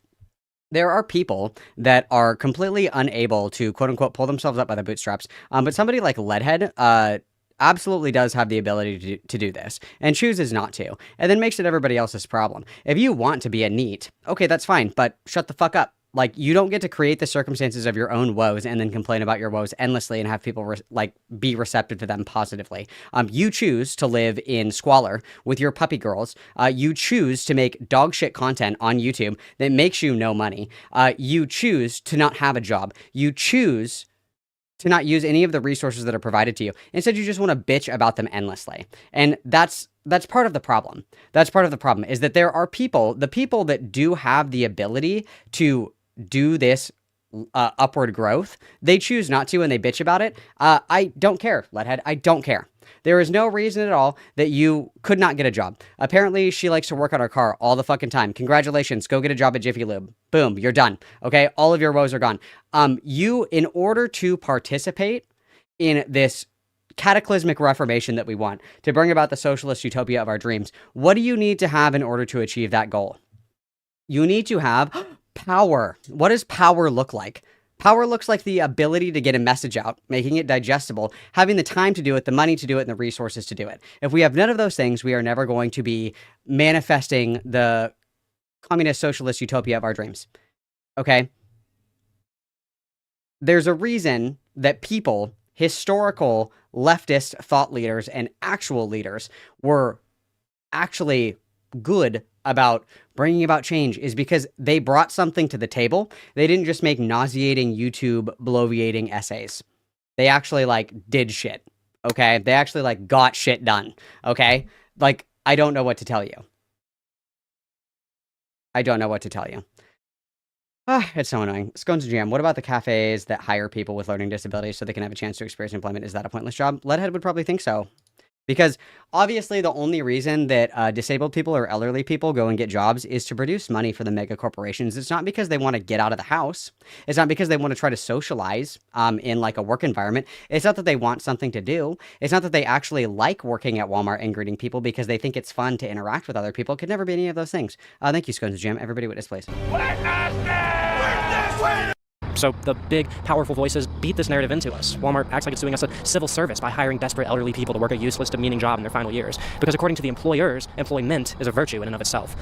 When we see a single mother working No, productivity is virtue. jobs, we don't help them at all, and we don't attack the system that forced them into that position. We just applaud them for being decent employed folk. They get to be the subject of some faraway politician's speech about the American spirit. Let's take this a step further, though. I've already lost every viewer that I'm going to lose with this video. So let's talk about jobs that don't contribute nothing to the world, but that probably shouldn't exist. Okay, like what? See, some jobs do indeed help people, but they don't help a lot of people. Only a handful of people that really don't need any more help. How about the guys who created Denuvo or EA Origin, or those marketers who came up with a new Coke gimmick to sell more original Coke, or lawyers that exclusively work for companies like Coke or EA, or the people who, like I said earlier, came up with personalized pricing where different people have to pay different prices for the same things based on what the data tracking network says about their spending habits. What about the guys who create advertisements for toothpaste that works the exact same as every other type of toothpaste, but... Wrong. Hello? If I don't have my Sensodyne, it's over. It's over for me. They all do the same thing. Actually, no. Sensodyne is a game changer. Hello? But costs more. Or the people who work in stores that only ever get rich customers who could probably find another handbag somewhere if they 100% correct. Leadhead doesn't want socialism. She wants a resort so she doesn't have to do anything. Very true. Thank you for the 5. Everybody witness, guys. really need to do. Sure, a few rich people are probably happy that they exist, but is that a societal good that's worth hundreds of thousands of hours of people's lives? I would argue that it's not. Would society go on well enough if people working those jobs just didn't show up tomorrow? Yeah, I think so. Let's just give them some money instead. Who cares if some rich windbag messes up their drive because the golf course wasn't mowed to spec? By the power of the indomitable human spirit, society will survive that blow, I'm sure of it. Wow, that was brave. We've already got a pretty big list of jobs that any sane country would just get rid of and replace with something less excessive and wasteful of human life. Let's take it a step further. Let's talk about jobs that don't contribute nothing to the world, that don't contribute nothing to the rich, but instead actively do harm. As I'm sure you can imagine, we've got a lot of jobs like that in this country too. This isn't even the metaverse Chipotle anymore. This is the metaverse Exxon. We're gonna say cops. We're gonna say cops. Everybody get your bingo sheets out. We're saying cops. What else is on there? Boardroom. You only get a job here if you Wu-Tang the digital split. Alright, I'm not even gonna be cute about this part. Let's just cut out some evil jobs. Fire all the ICE agents. Fire all the oil executives. Fire all the prison man. Again, this is just like a Rosa Luxemburg, my queen. The question of reform or revolution. What are we doing here? What are we doing here? Even if we have our socialist utopia of our dreams, there are still going to be different countries. You can have big issues with ICE, and a lot of people do, including myself. Everybody has their opinions on this, of course. That does not mean, suddenly, that we should not have an organization that makes sure that, like, literal fucking ISIS terrorists aren't coming into the country. Do they do that right now? Questionable, okay? But to pretend that we throw the baby out with the bathwater and we're like, no, actually, fuck it. I think that, you know, international sex traders should be able to go to whatever fucking country they want and kidnap as many people as fucking possible. Like, that serves a purpose. Like, whether you like it or not, there is utility in having some mechanism that makes sure that dangerous people don't get into your fucking country. We can criticize the way that it functions now. We can criticize, you know, the what's going on right now with mass deportations and shit like that. Yes, I completely agree. Those are all worthy of criticism. But to pretend there is absolutely zero utility in, like, just double checking that, like, Osama bin Laden isn't, like, on the next flight to New York. Oh, okay. Yeah, sure. No, let him in. I know him. It's Osama. What's up, dude? Like, just, he'll be chill. He promised me he'll be chill. Manufacturers and corporate lobbyists. Fire Mark Zuckerberg. Fire all the corporate level tech employees who... Fire Mark Zuckerberg from what? It's his company. What do you mean? Fire him from what?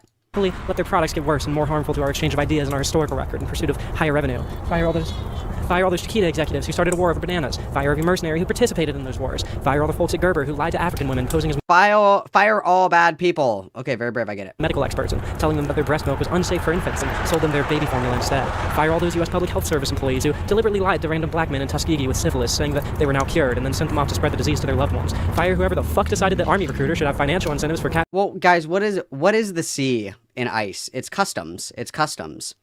Do you think that we should be bringing in, like, invasive species into the country? New Zealand notoriously doesn't have, like, any fucking... It's either snakes or spiders. I think it's snakes. I don't know. It's one of the two. Because they have really strict customs and what you can bring in and out of the country. I don't think that we should be bringing, you know, like, food from another country that will actually kill you if you eat it. I don't think that we should be bringing in invasive species. I don't think that we should be bringing in invasive species of, like, fruits and shit like that. There's, you know, custom enforcement even from state to state in America because some places are in, like, quarantine for, you know, certain kinds of pesticides and shit like that. Or even, like, if you have a boat, you can't take your boat to different lakes because of the algae or whatever that grows in, like, the sea in ICE is customs. Customs enforcement is also really important as well. catfishing high schoolers with fake social media accounts posing as high school girls. I gotta get the fuck out of here.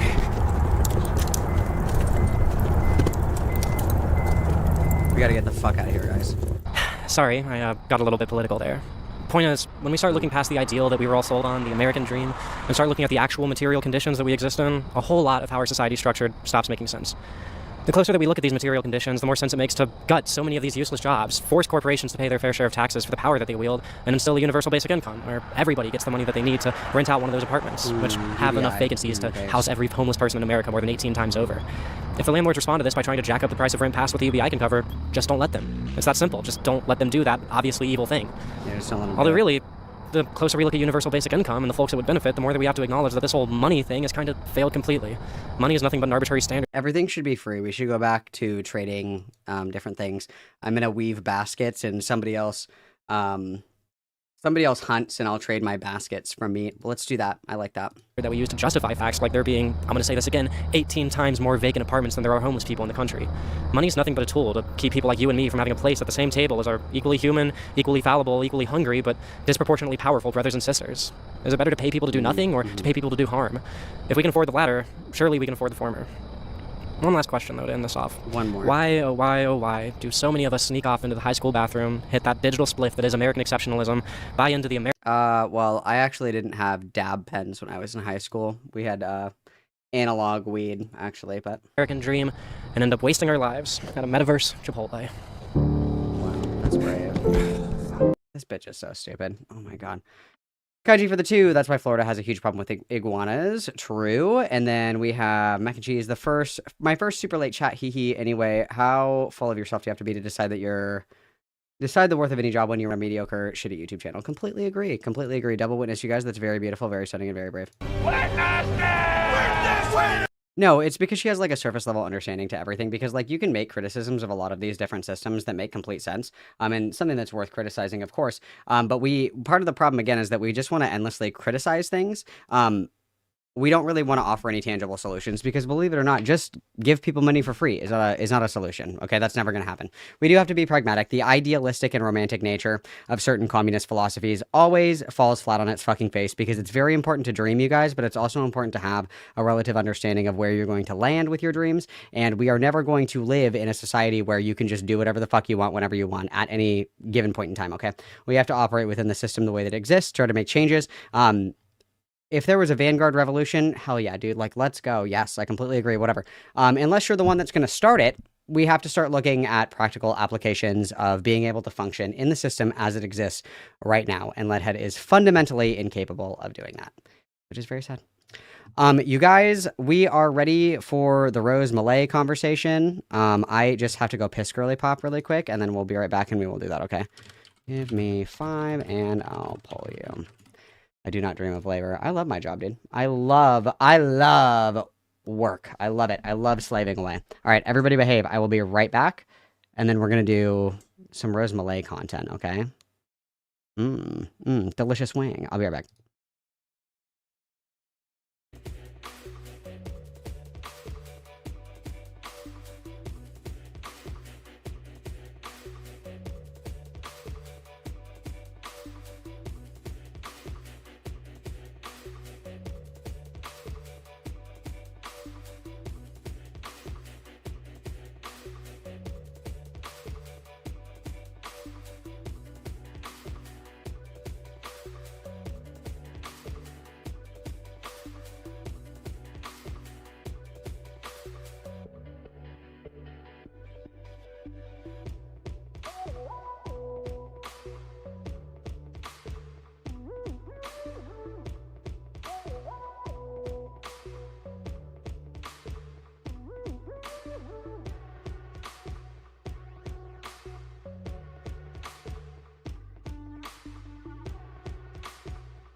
me and my 45 beverages are.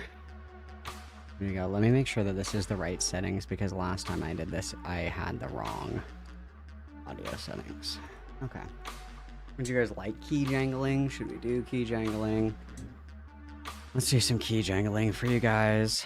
What do you guys want to watch? Should we do?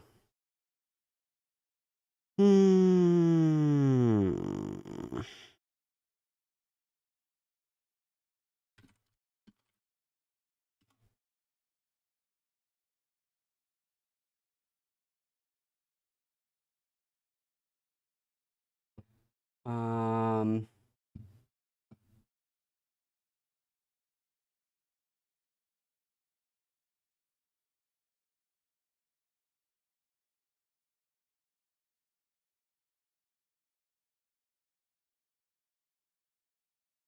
sure. Let's do this one. All right, I've got your key jangling on. Okay. All right. Let's party.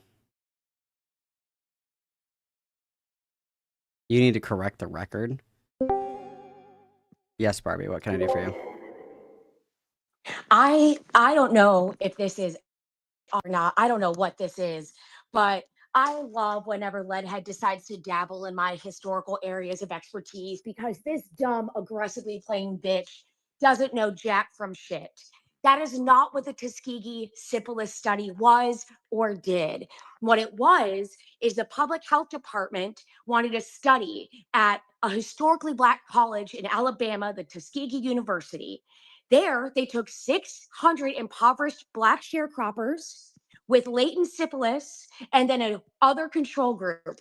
Then they were just seeing what's going to happen while we let these placebos go. We may do some lumbar punctures, but we're never going to actually cure you of any of that syphilis.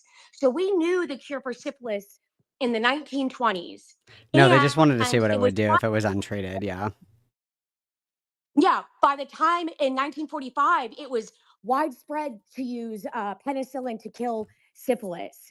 The crime and what is unconscionable about the study is that they never told them and they never cured them of this disease and kept them in the dark that entire time and let these men die as well. Ooh, the idea that they just wanted them to go out and like be I don't even know what is atrocious. Yes, sometimes like 40 of the patients' wives were infected with syphilis, and I believe 19 or like 20 kids got congenital syphilis. But it's the whole fact that they did this over 40 years and then let them die. God, Leadhead, it took a Wikipedia search. What is wrong with these children? Anyways, thank you so much. You're I so appreciate you. welcome. Everyone donate for Alexis's benefit and also hot tub fund. Love you guys. Oh, yeah. Later, Gator. Okay. Let's suffer, guys, now that we're done. Now that we're done suffering.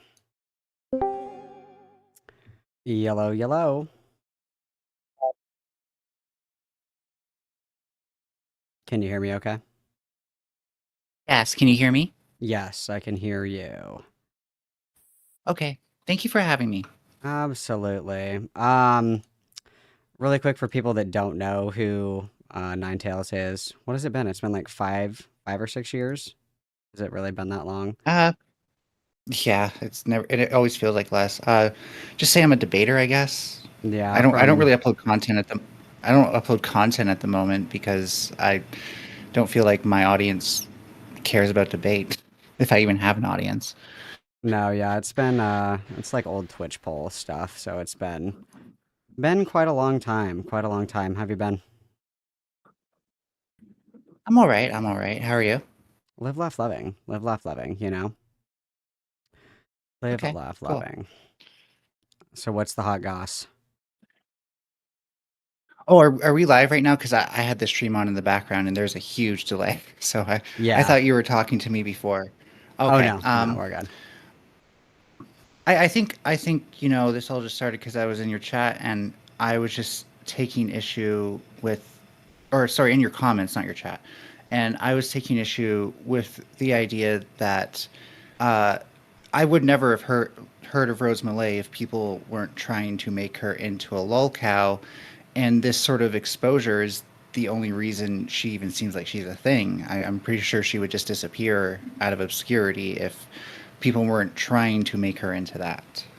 I mean, she kind of did it to herself, and for anybody that's been around for a while, I'm surprised that you aren't more familiar with her history because she is also, or was, a debate pervert for a while there. She made her rounds on like all the big debate shows back in the day, and unfortunately, she never goes away.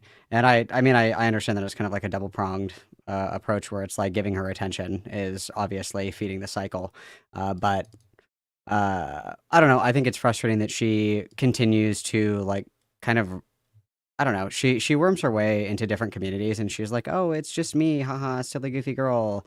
Nice to meet you. My name's Rose." And it's like, how many times are we gonna do this? Like, how many times do we have to teach you this lesson? Kind of thing. Where and it self implodes all the time, and she takes other people with her when she inevitably combusts. So, uh, just entertaining, I think, if anything.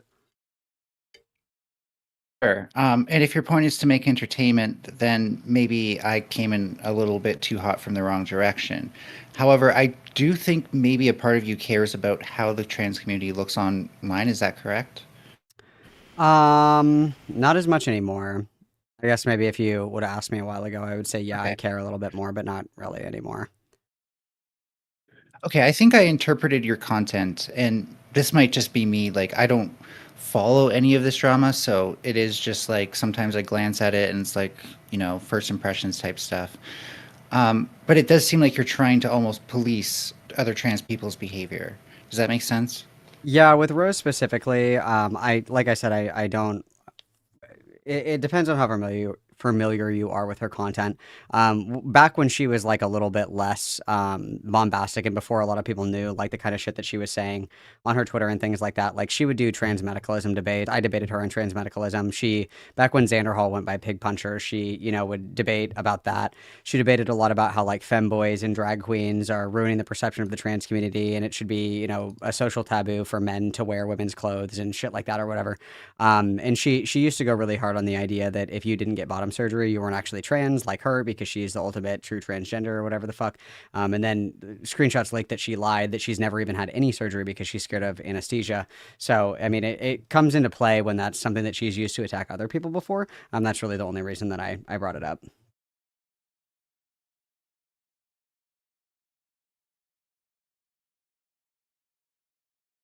Also, you're muted, just so you know. That's okay. I'm here with my thoughts.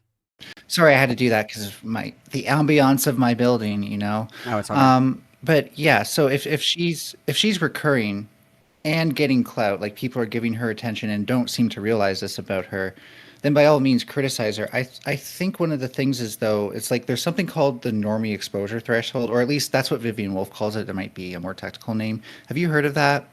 Yeah, and I think that like realistically that's not something that I super care that much about, only because like I think that I already make a pretty niche kind of content anyway, so Oh, well, I'd say if you're trans and you have 8,000 subscribers, you're doing better than 99% of trans people out here, and you're probably more influential than you give yourself credit for.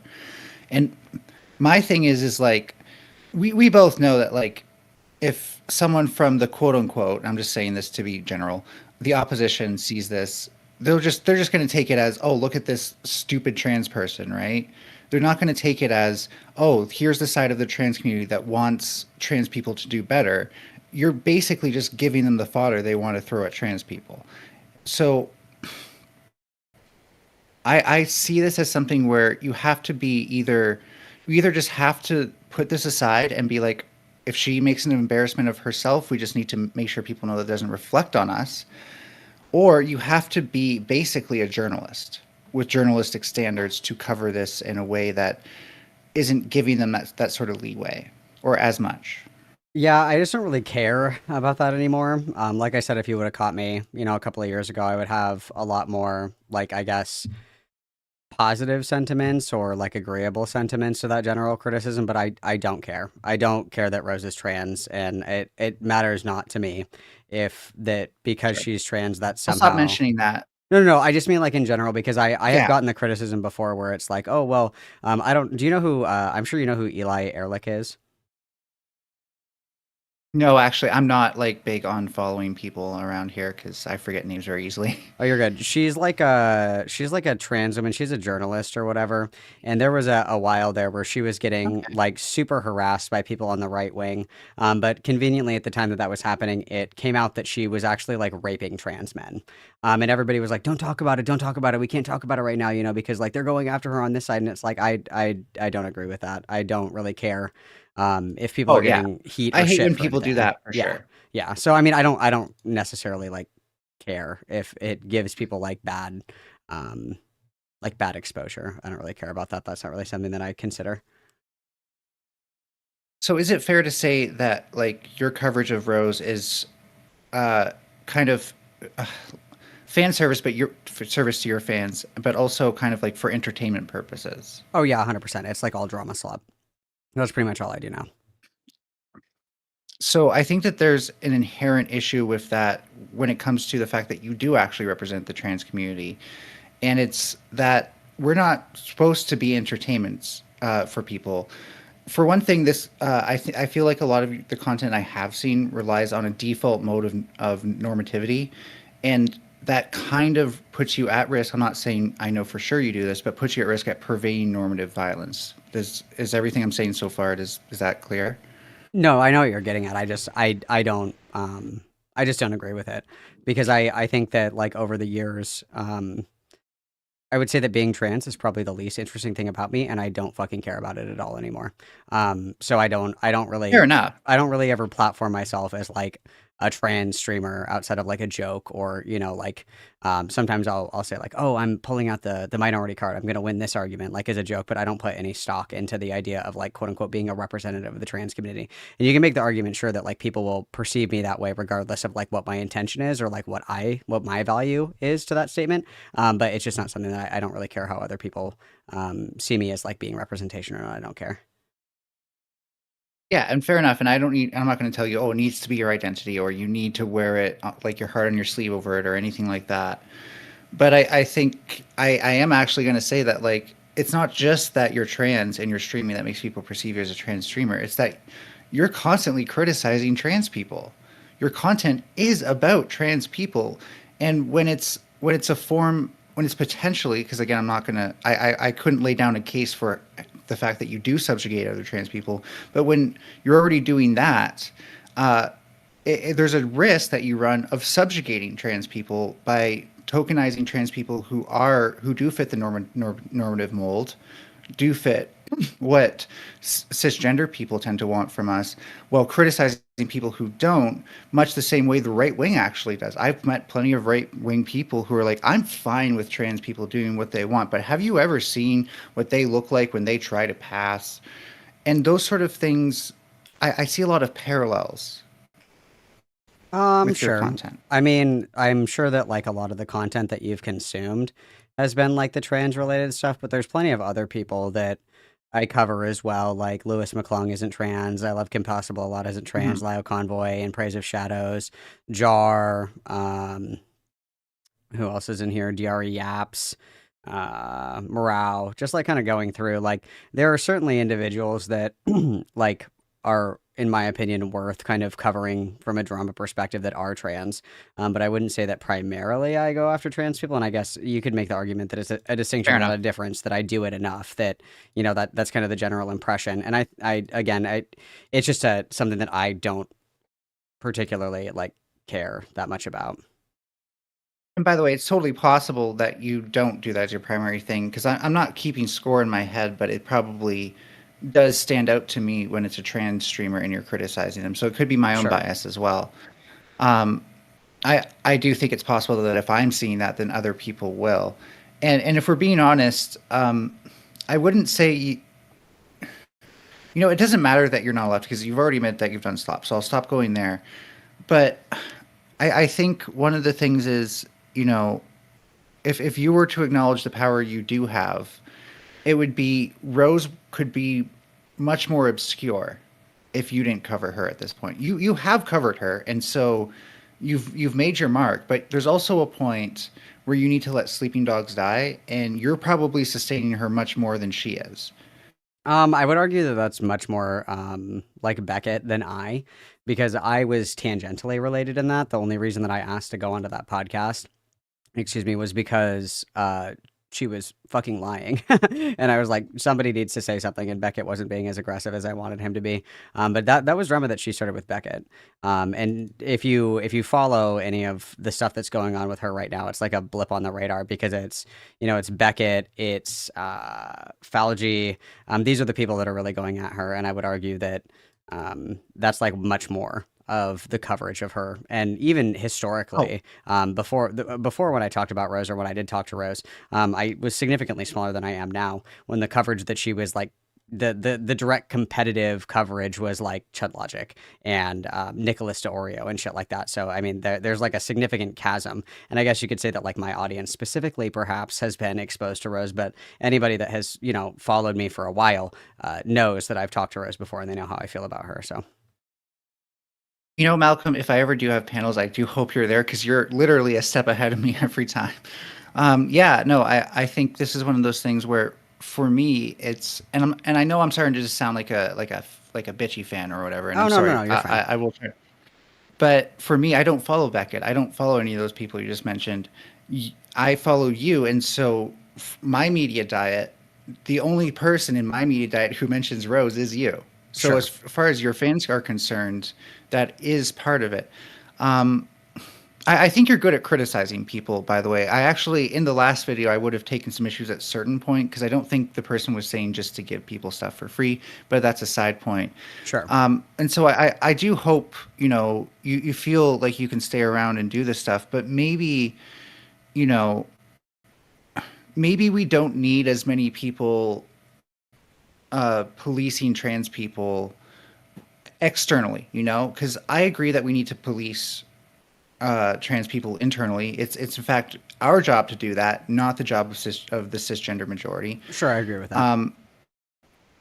But that also means we need to police who is policing each other, like who will police the police, sort of thing. Yeah, I guess my question would, And I guess because like there's a difference in like the content that we consume. Like I don't really run in debate circles anymore, and I haven't for a couple of years. So like you said, your media diet is going to be different than mine. I would say specifically like regarding that, if when I'm watching Beckett's coverage, or I'm watching Falgi's coverage, or any of like the recent stuff that's happened within like the last year, I don't think that anybody has attacked Rose on being trans. I think I'm the only one that does. And I think the only reason that I'm particularly inflamed about that point is that we have a history, her and I both, of like talking about that kind of shit and being kind of antagonistic towards each other, with that being a specific topic of which is conversation. understandable. So I mean, like I Yeah, have, I sorry, I have. just want to point out Oh, you're good. I I do just have yet to understand. hear Sorry. anybody else like talk disparagingly about her identity. I haven't heard that.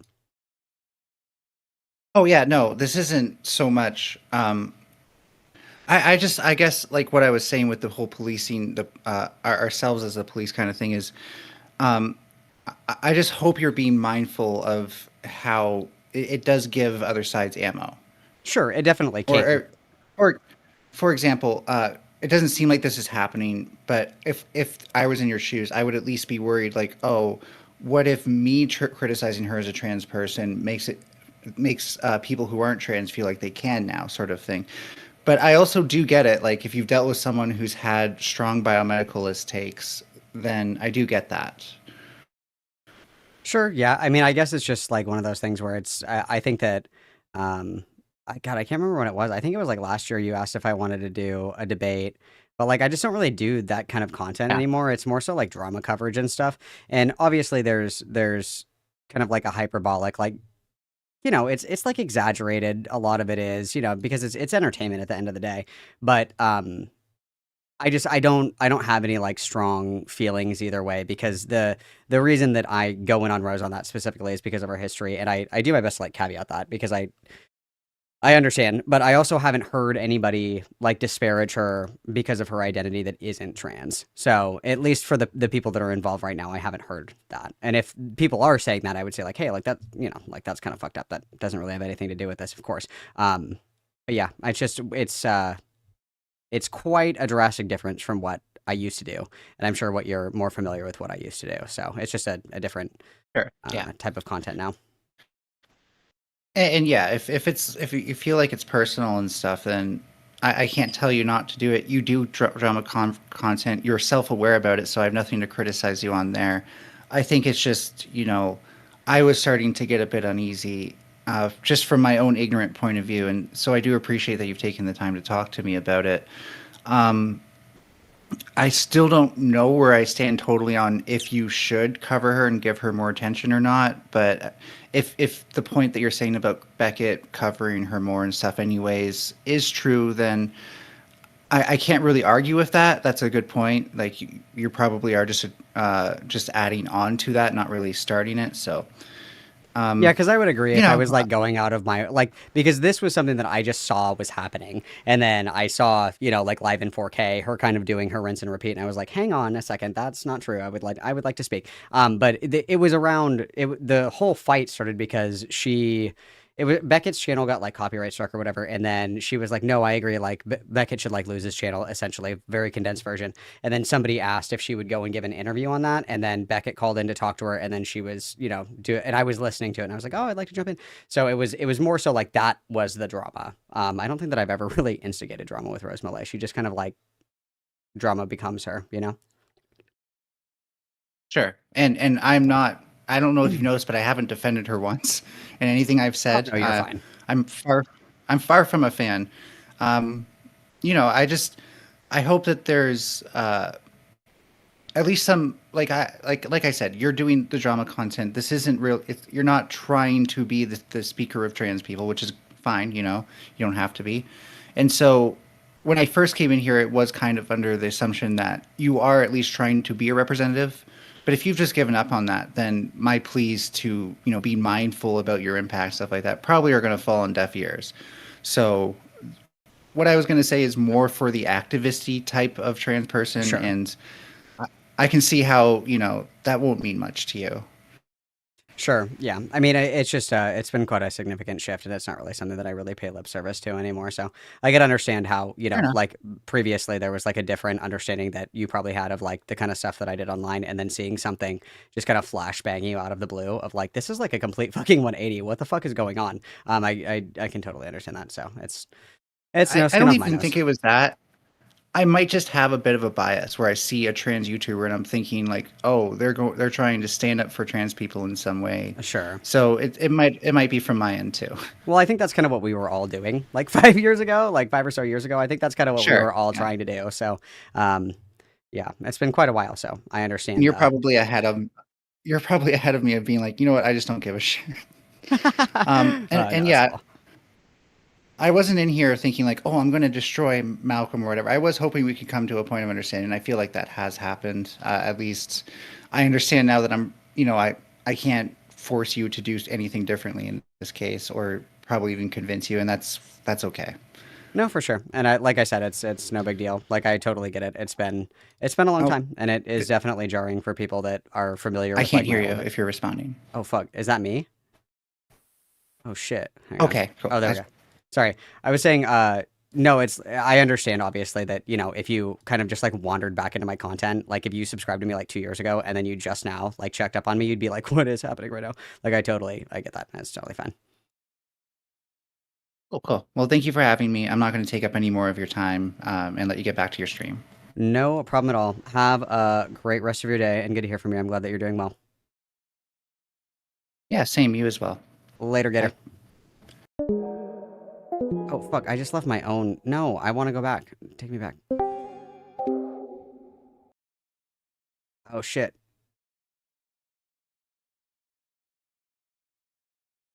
Did my stream just eat shit? Hang on.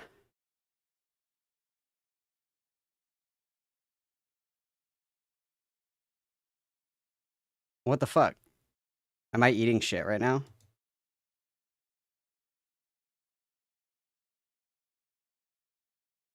Oh, are you guys buffering? It says that you guys are buffering. You guys buffering right now?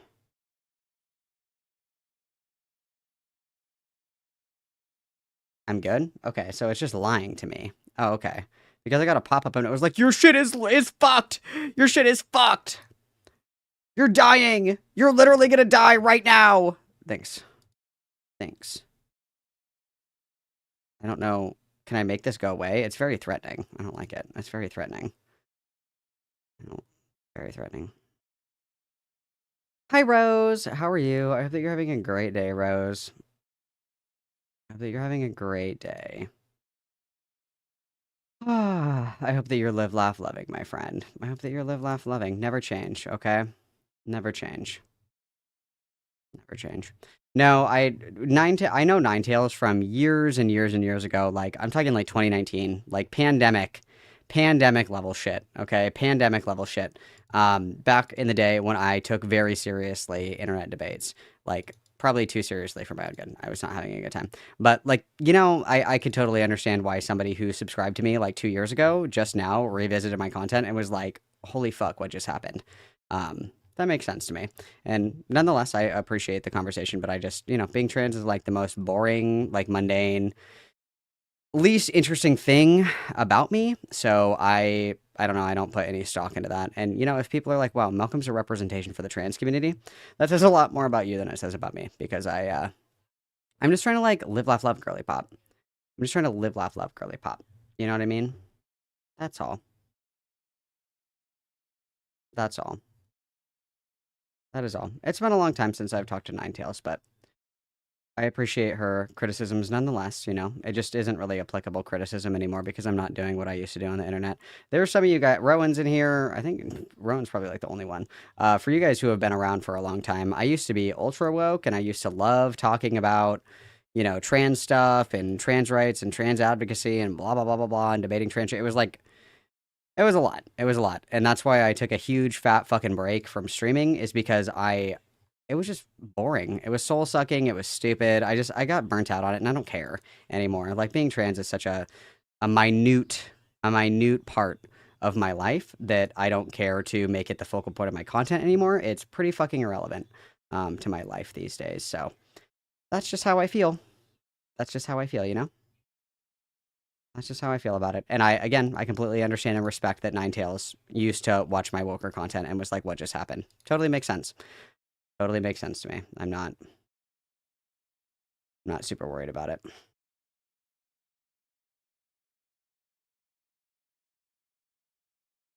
Yes, I am a journalist, actually, prolific journalist. Very true. Everybody witness, thank you very much for the $5 ideas. As king of all trans people, I take this new title very seriously, and for my first royal decree, I am taking away Cloud's trans card. That's my first royal decree. Everybody please notice. Thank you. Rose, if you're still here, we can talk if you want. I mean, it's this or Oracle. You can save me, Rose. You can be the hero of this story.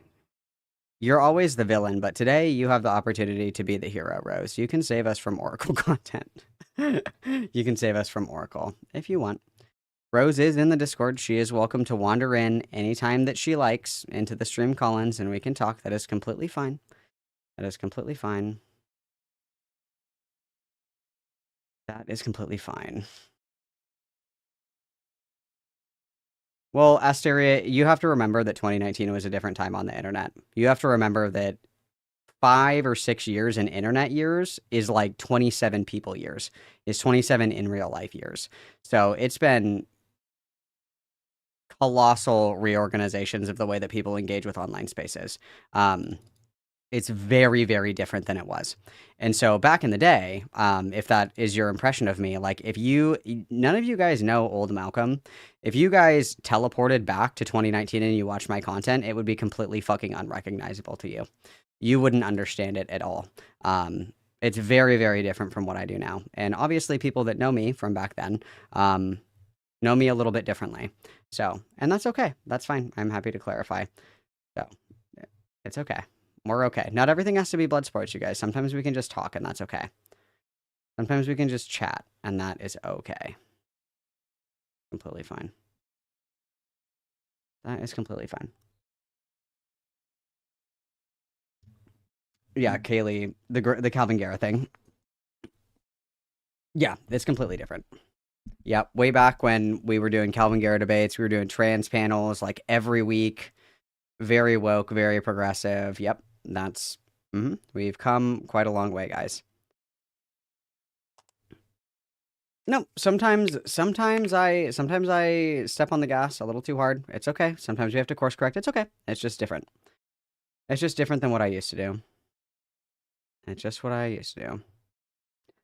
Why would I want to talk to you if you just berate me constantly? I'd talk to you if you treat me like a person. You don't talk in good faith. I just came here confused by the title. I mean, truthfully, Rose, what is there left to say? Huh. There's not much left to say. I mean, if there's anything that you want to say, you're catching me on a particularly gracious day, so I'm feeling very calm right now. I'm feeling very calm, very relaxed, very zen. I'm in a great mood, so if there's anything you want to say, today is the day to say it. Today is the day to say it. Yeah, because we're not gonna play Messenger Owl in chat. I'm not gonna do that. If you want to talk, we can talk. If not, phenomenal. That's great.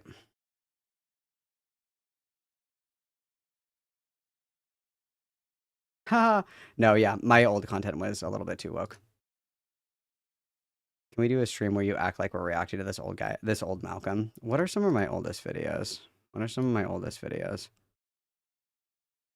Can I sort these by... I guess I just have to go to, like...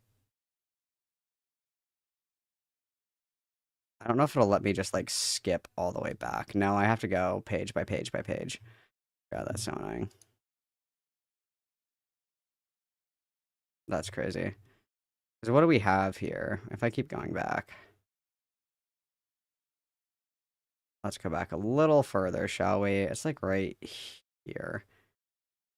Okay, so what is this? January 24th of 2023.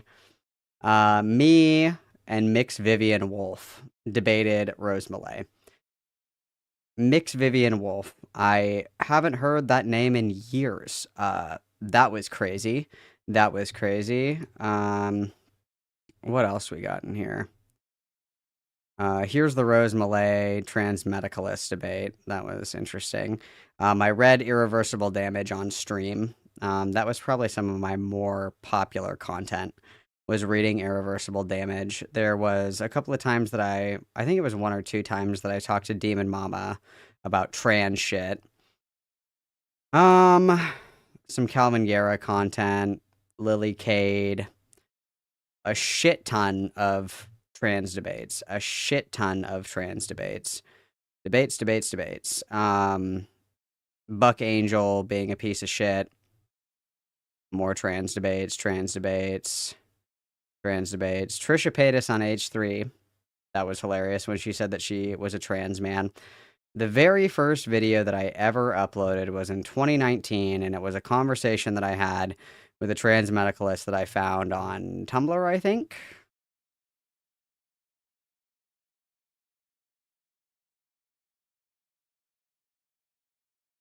This is going to be a flashbang. Let's see if this'll load.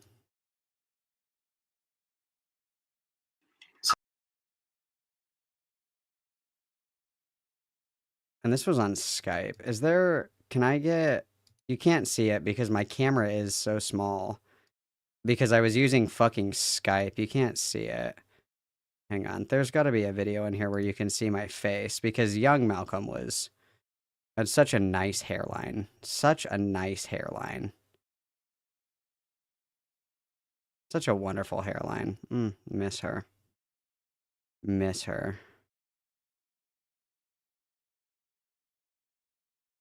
And then I used to put this terrible looping music over my videos, which was actually, like, terrible. And nobody told me not to do that until many, many moons later.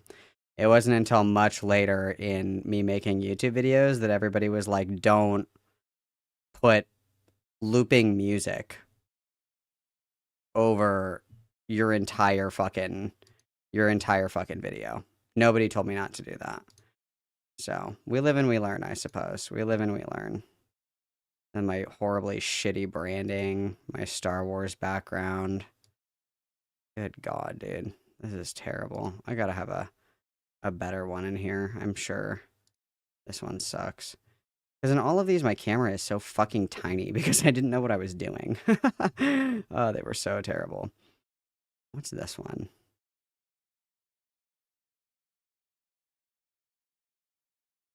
Let me look at these two. Hang on. These are some of the older ones. No, dude, I used to have a real hairline, you guys. This is what testosterone does to your delicate female body. Don't do it. Not clickbait. And of course, my internet is being like unbearably slow.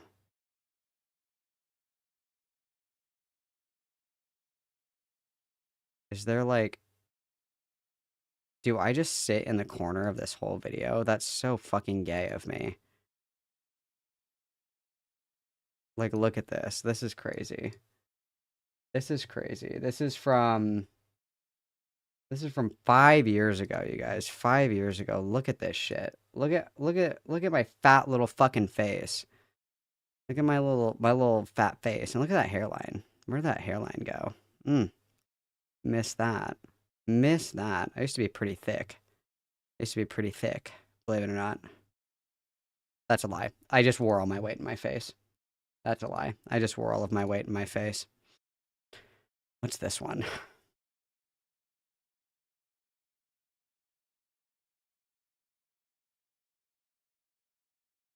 Oh, yeah, this one's terrible, too.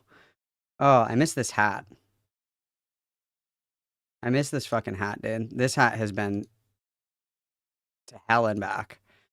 This hat has been to hell and back. I miss this hat. I should have bought like 2 or 3 of these hats. I miss this hat so much. Oh, look at that. Crazy. Crazy. Who is she? Who is she? Crazy.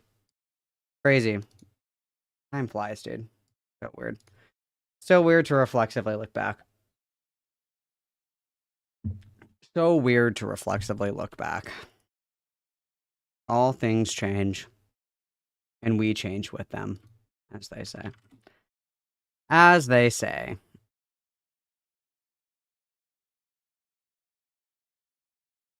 Yeah, I did do a pretty wicked Fred Durst cosplay. Very true. Very true. It's just one of those days where you don't want to wake up. I do have incredibly long eyelashes, yes. I do. My wife is always incredibly upset about me, about my eyelashes specifically, because she says it's a waste, that I don't deserve them. And it's true, I don't.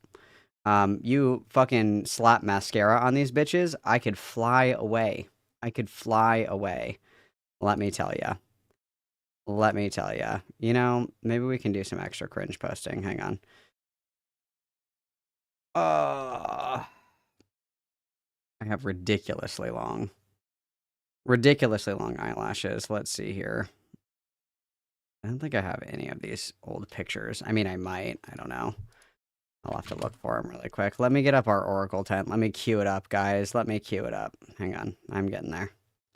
Also, you guys, I can't express to you how fucking hyped I am for Evil Dead Burn. I'm so excited for Evil Dead Burn.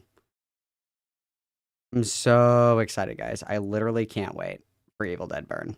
I'm gonna, like, crash the fuck out. I'm so excited. I am so excited for Evil Dead Burn. How this is Oh, fuck. Whoa, who flashbang. becomes first or Flashbang. fiance. Sorry. Because she doesn't. Hang on. I gotta back this shit up. Hang on.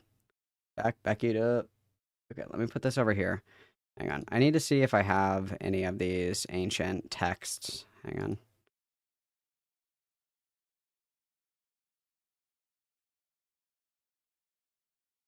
Let me see. I'm sure that I have some in here.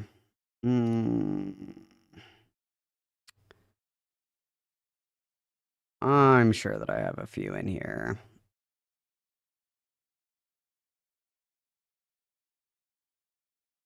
Oh, yeah. That's a good one. Oh, wow. Wow. Where did all the time go, you guys? Time just keeps moving. It's crazy. Okay, this is the only time that I will ever do this. This is the only time that I'll ever do this, okay? And I'll do it just for you guys, because I love you so much. This is the only time that I'll do this. There you go. There you go. From way back in the day. way back in the day. I think I was 19. I think I was 19 in this picture. 18 or 19. 19 in this picture. Crazy. Time is a flat circle. Nothing ever happens. Crazy. It's bizarre. It's bizarro world. It is bizarro world. Crazy to think about. Crazy to think about. Crazy to think about.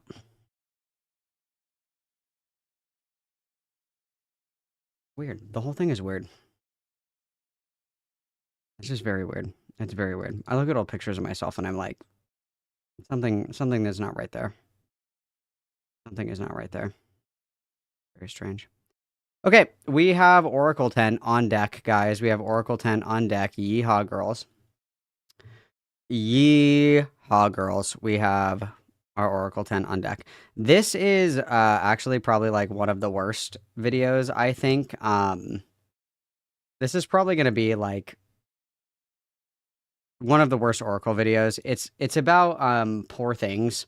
I don't know if anybody has seen the movie Poor Things, but we can do a synopsis of that. I listened to about 10 minutes of this, and then I made an attempt on my life, and I was like, I can't do this without my emotional support mamacitas. So we'll do that really quick, and then I just want to look at one thing really quick. I'm not quite sure if I want to know. What day is it today? Today's the 3rd. Fuck. What the fuck is going on? Ugh, okay. I have one thing. Yeah, I've only seen, I made it like about 10 minutes, and then I was like, this attempt on my life has left me scarred and deformed, okay? This is only an hour and 20 minutes long, you guys. Only an hour and 20 minutes long. We'll be fine. And then if it's, the worst thing that's ever happened to us, which it's going to be, we can pivot into Tactical Templar if needed. I am going to get another beverage briefly. So I'm going to take this time to encourage everybody to like the video because it makes me happy and it fills me with whimsical joy, okay? It gives me that emotional feeling like the same way that I would imagine it would feel to be a hunter or a gatherer. It kind of like pings that dopamine, right? Like that's really what that does for me. So let's make sure that we're liking the video, you guys, because it looks like there's only 137 likes on the video and it looks like there's 172 of you right now. So there's approximately 40 people that have not done the bare minimum of liking the video. And if you're an overachiever, which I know that some of you guys are, overachievers, you can always check out my merch because check out this shit, guys. This shit fucks. It's embroidered, high quality. You get what you pay for, okay? Beautiful, show-stopping, incredible, and brilliant. You can also buy super chats, gift super chats, or not gift super chats, gift memberships. Okay, guys, you can always do that. We hate to see white names in chat. That's terrible. That's very terrible. Okay. With that said, I'm gonna go piss girl really quick, and I'm going to procure another carbonated beverage to stave off my cravings to consume copious amounts of alcohol as we get through this. So I will be back in a brief moment. Everybody behave. Meow meow kittens. I will be right back. Everybody be good. Mother is always watching kittens. I'll be right back.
All right, Bev secured.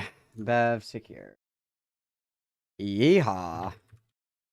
Yeehaw. Bev secured. Okay, so unfortunately, we're gonna have to do this. I'm gonna do this. I don't want to. I don't want to do it. I don't want to. I want peace in my heart. I want peace in my heart. Kitty is a bad. That is a bad kitty.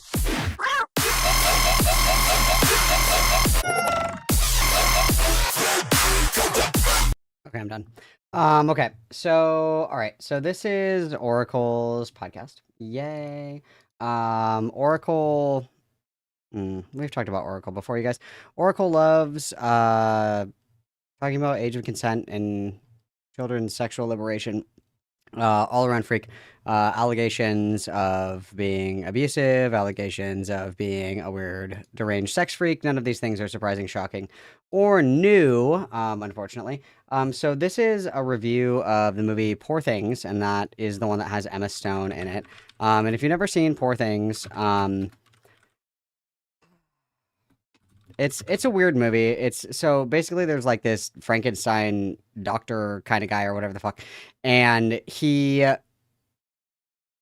finds Emma Stone. She like kills herself, and then she's pregnant. So he takes the brain of the fetus and he puts the brain of the fetus in Emma Stone's body, and so it's like she's a child in an adult's body.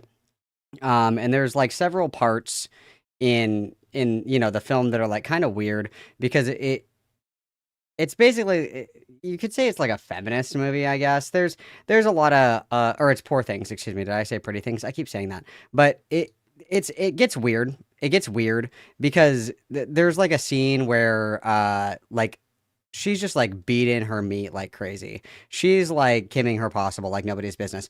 Because she's like only understanding life through like the lens of pleasure because she has like the mind of a child. So, it's like there's no social like gate or anything like that, right? And then she ends up working at like a brothel, like, and for all intents and purposes, it's like a child, right? It's like the brain of like a 6-year-old in an adult woman's body. So it's definitely a weird movie. It's like a weird fucking movie. Okay, it's very weird, very weird.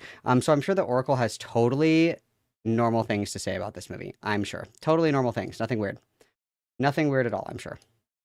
And then obviously, Hello, this is the Living on the Edge donate. podcast. My name is Oracle. Pronouns are he, him. This is Seba. They, them, she, hers. Today, we are going to be doing a review of the movie Poor Things that Seba put me onto. We watched it, and we're going to share some of our thoughts. This is honestly a 2023 conversation because that was when the movie was released. A film by Yorgos Latinos, I think is the pronunciation, starring Emma Stone. And I remember the whole conversation that it started, and like the controversy around if the film is feminist or not. The nudity was like the main topic of it. And in that regard, right, was that I ended up like also like Toya foresee the movie because that is how we started this podcast, talking about nudity. Yeah, that's how we started the podcast, was talking about like tits. Cool, base, okay. Arguing about the morals Hispanic, that now rewatching the film this year and understanding more the, what was socially and politically. Oracle never wears a shirt because clothes are a colonialist tool of oppression. That's why. And I'm not kidding. That's why. Like be informed, right? Because I feel like it has been like ever since, I would say the pandemic, it has been like started, and then finally with the political panorama that we find ourselves with Trump winning and like everything, politically speaking, falling more into the right, the propaganda.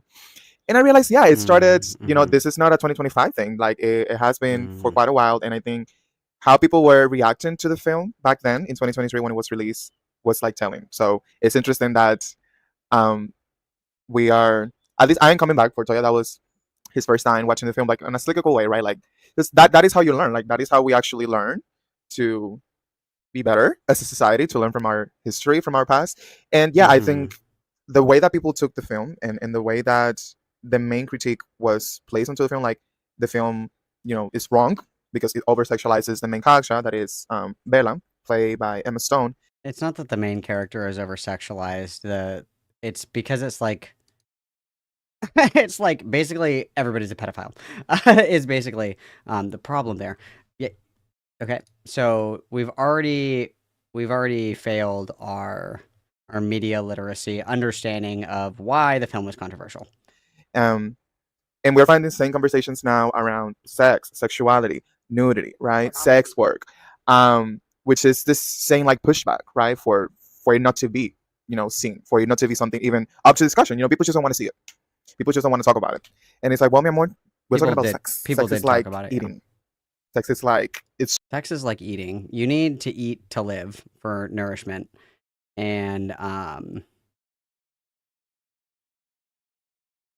you won't die if you don't have sex. You actually will not die if you don't have sex. Interesting. So fundamental, right, to our existence in this world. So just by ignoring it, or by trying to cover it and not want to engage in any fruitful and like constructive conversations, that is not gonna do anything, and it's also not gonna help you even entering these conversations around media, like Poor Things, with this bias perspective of like, if you show more than 2 seconds of nudity, you are already like pushing some agenda. It's like, no.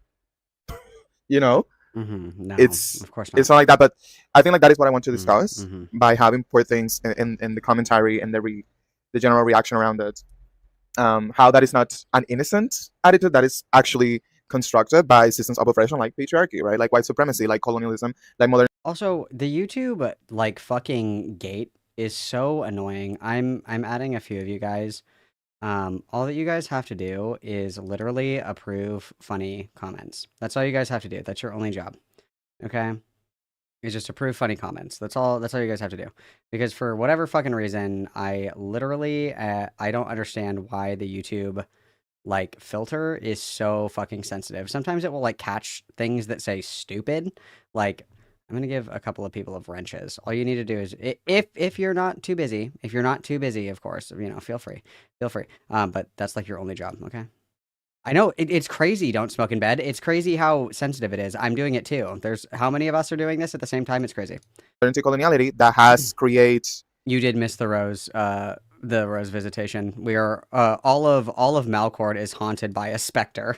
The specter of Rose Malay. The shame that we feel today, right, and that we have been feeling probably for like the past 300 years, it's not normal. That is also constructed, and that is something very unique and very proprio, right, of the modernity coloniality that we have been surviving for the past 500 and something years, And I think that is what I'm interested in deconstructing, in dismantling, right? Because it's not normal, this aversion, if people feel complete aversion, complete like disgust, and like around sex and sexuality and nudity, it's like, well, I think that there's a conversation to have around like puritanical interests in certain forms of media. Like, people are like, oh, there's boobs in a horror movie. It's like, okay, grow up. They're boobs, but you're fine. Versus, of course, a movie that is kind of teetering on like pedophilia, right? Like, these are different. There's certainly conversation to have about puritanical media analysis. Like, there should never be sex. There should never be nudity or promiscuity or whatever, or violence or whatever in movies. Okay, sure. That's a conversation to have. I don't think that Pretty Things is one of those movies to have that conversation where it's like, no, actually, it's super fucking based that we're gonna like simulate pedophilia for this movie. That's awesome. And I understand that that's kind of like the purpose of the movie, right? Is to criticize that. I understand that. Yes, I'm not dumb. I get that. But in the same way, we're like, what is the purpose of Cuties? The purpose of Cuties was to essentially offer a criticism of the way that young girls are forced into, early development of sexuality when it's not really age appropriate, and how they are viewed as sexually mature at an incredibly young age. But did we really need to make Cuties? I don't know, right? So these are the questions. That doesn't also have anything to do with a sexuality, contrary to any opinion, right? Because you can be asexual and that not be your response, that not be, the way that you relate to. Oh, I love this discourse. Asexuals that love fucking.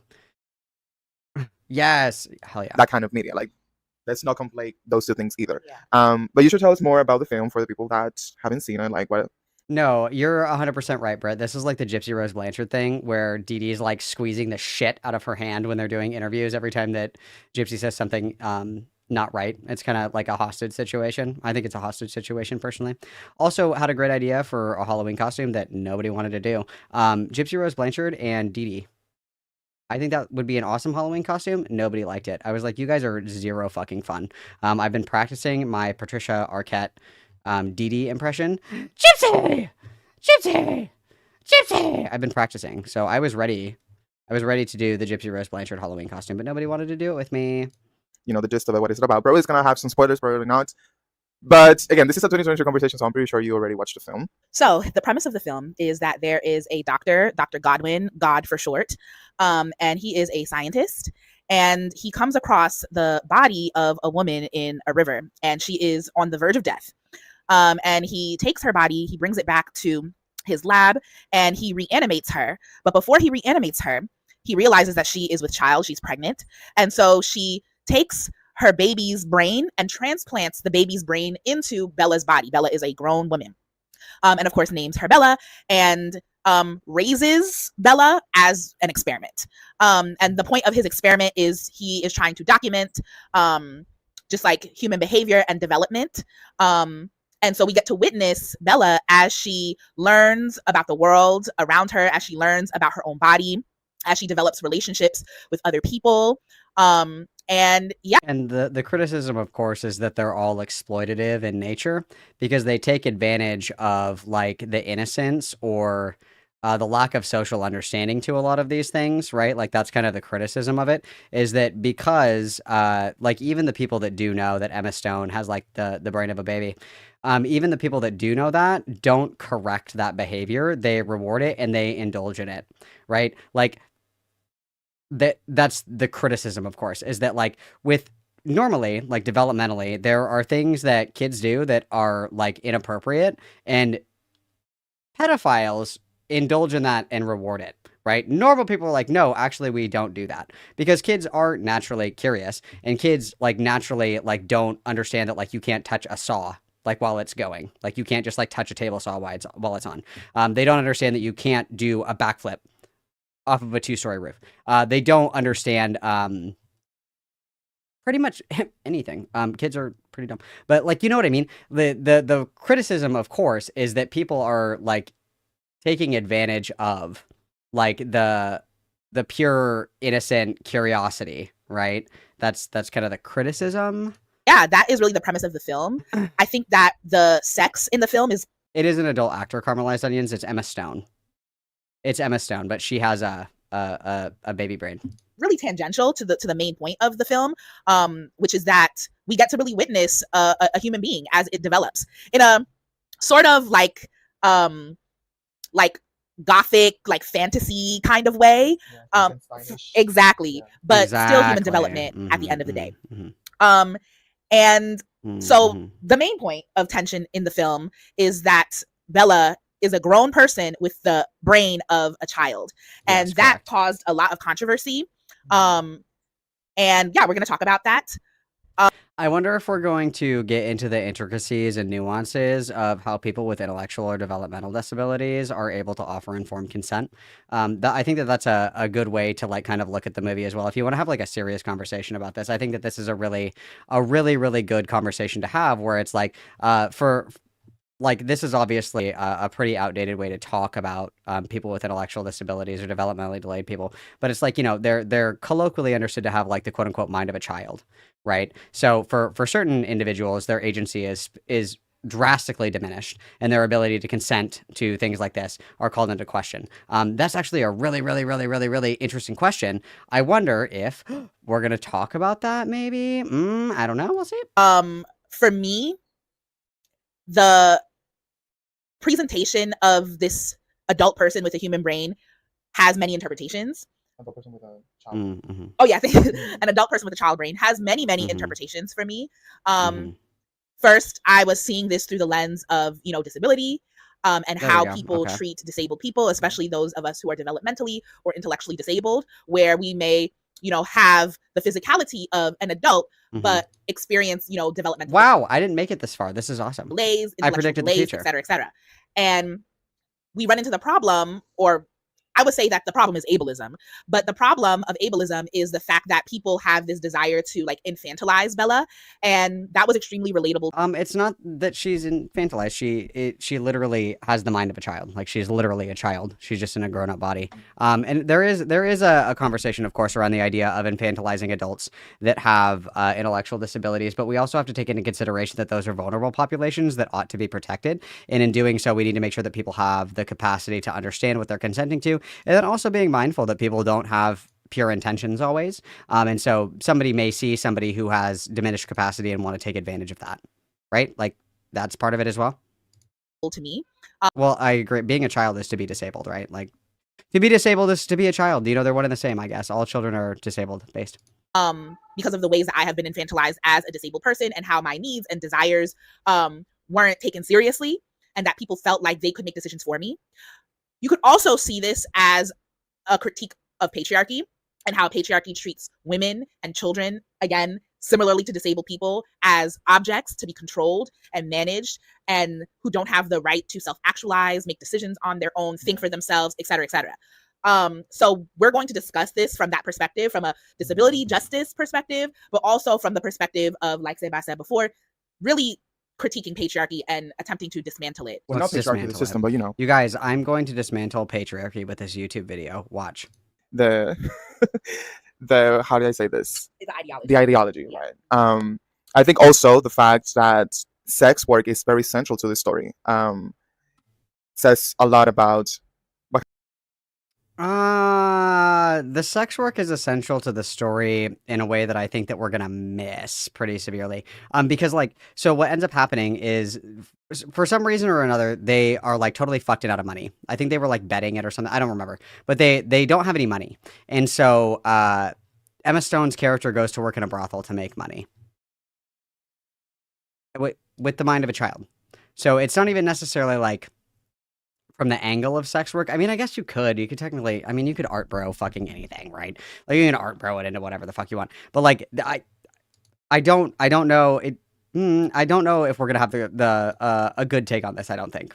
What kind of story like they were trying to make with this film, right? That ultimately for me, the film is about bodily autonomy, right? Because Bella finds herself like constantly, right, as an experiment, right? So surrounded by people that are not actually accounting for, like, but what do you actually want? You know, what do you actually want to do, right? And we see this very early on the. Oh, right, yeah. Okay, yeah. Thank you for reminding me. So because she has like the mind of a child, and she's like, we have all this money, these people have no money. Like, she was like being benevolent with her money, and she lost all their money, and then she had to procure money in another way. So yeah. Okay. The film when she wants to go out, right? And God, that is one of the many patriarchs, because the film also, I think, like, was very I really like the way that they constructed the film. And by the way, this is also based on a book. I don't remember the author, but also, you know, the critiques back then was like, well, this film cannot be feminist because this was wrote by, you know, a cishet man, and was also directed by Yorgos Lanthimos, who is another cishet man, and it's like, well. Wow, identity politics in my YouTube video. It is true that Emma Stone, right? She was an executive producer on the film as the protagonist, so she was on top of, you know, what was being shown and how. And I agree on this with. I generally agree with the commentary of Khadija that they made on this film. Where yes, like, okay, it was written by and directed by this man, but like there was also women, you know, in the film, there and were like women, true. Very in like how this story is, it's gonna be told. There were women. I agree. But yeah, I like how throughout the story we see Bella, right, being infantilized, and you know, I was even thinking about the language of it and how the marginalization of children as a class is so embedded in modernity and coloniality that even the language that we use, you know, the fact that to infantilize, to be infant-like, is this negative thing, right? And that we describe this, you know, negative thing of like, you know, being belittled, right? Of like being treated as like, wow, that's profound. Less than, right? Or being treated as like you, as someone that is not smart, someone that is not capable of doing things. It's like, oh, to be. Oh no, Biolonic, you misunderstand. Oracle doesn't want to work. That's why. It's not that Oracle can't work. It's that Oracle actively chooses not to and doesn't believe that they have to work. Infant-like, just have it. It's like, and for me, that's, you know, that tells a lot and says a lot about how we live in a society that is modernity, coloniality, right? That is capitalism, that is patriarchy, that is white supremacy, where like the class of children is so deeply marginalized, right? To the point of like, I will argue it not being, is, you know, children are not even full human beings, right? They're like pre-humans, they're like superhumans, right? And you actually start to be a person once you hit a certain age, right? And that is not also true for. No, I mean, you're still a person, but your understanding of the world is pretty limited and pretty muted, so you have to, like, watch them and, like, teach them things because you're not just born with intrinsic knowledge. It's not, like, inscribed into your brain, like, how to do all this shit and, like, how to, like, be alive, basically. They have to learn, yes? For a lot of people, because like you said, there's Name a woman. disabled people with developmental disabilities, right, that might have. So it's a whole, like, contradiction, arbitrary concept around, I want Oracle's take on JF Gariepi. That's what I want. Somebody tell Oracle about JF Gariepi. I need to know Oracle's takes immediately. Who gets to be human or not. But I think, like, that it was when having these discussions, like, I find myself, like, even stumbling upon the language, right, that we're using. It's like even in the language, we Even can see and it's revealed that we live in a society, right, and this is not true. This has not always been the case, right? Because I don't know if I already said this, but if we look at other cosmologies and epistemologies, for example, in Voodoo, Dominican Haitian Voodoo, the Marasá, that is a misterio, is one of the high ranks of the whole, religion cosmology. They're children, Cosmology, the little kids, twins, and one of the most powerful entities, Loa. You cannot do anything without the Marasá. So there is, like, a reverence, right, to the childlike being, to the childlike spirit. There is value on what a child brings to the world. That juxtaposed with modern secularity that says, like, no, a child is not useful. It cannot think. It cannot work, adequately. It cannot, do all of these things for the favor of the capital. So, yeah, we just have to make sure that it grows, significantly well, so it can then become an adult and then become an actualized human person, right? And I think that is also portrayed on the film. This was a huge tangent because actually talking about ADHD. I was actually talking about how in the story Bella finds herself with many patriarchs, right, that are for their own purposes, right, for their own unique interests and purposes, like wanting how to be this thing, right, this thing, childlike, that is manageable, that is malleable into the patriarch's desire, whether that is sex, whether that is being a wife. If you're having trouble following along, it's because you're a colonizer oppressor. So listen up, crackers. Being a front when they go out to dinner, right, being a doll, being trophies, right, and Bella finds herself, like, as the story goes, like, defiant, right, not complacent, not saying yes daddy, but like, no, I'm gonna leave, I'm gonna marry you after I travel, I don't want to travel with you anymore.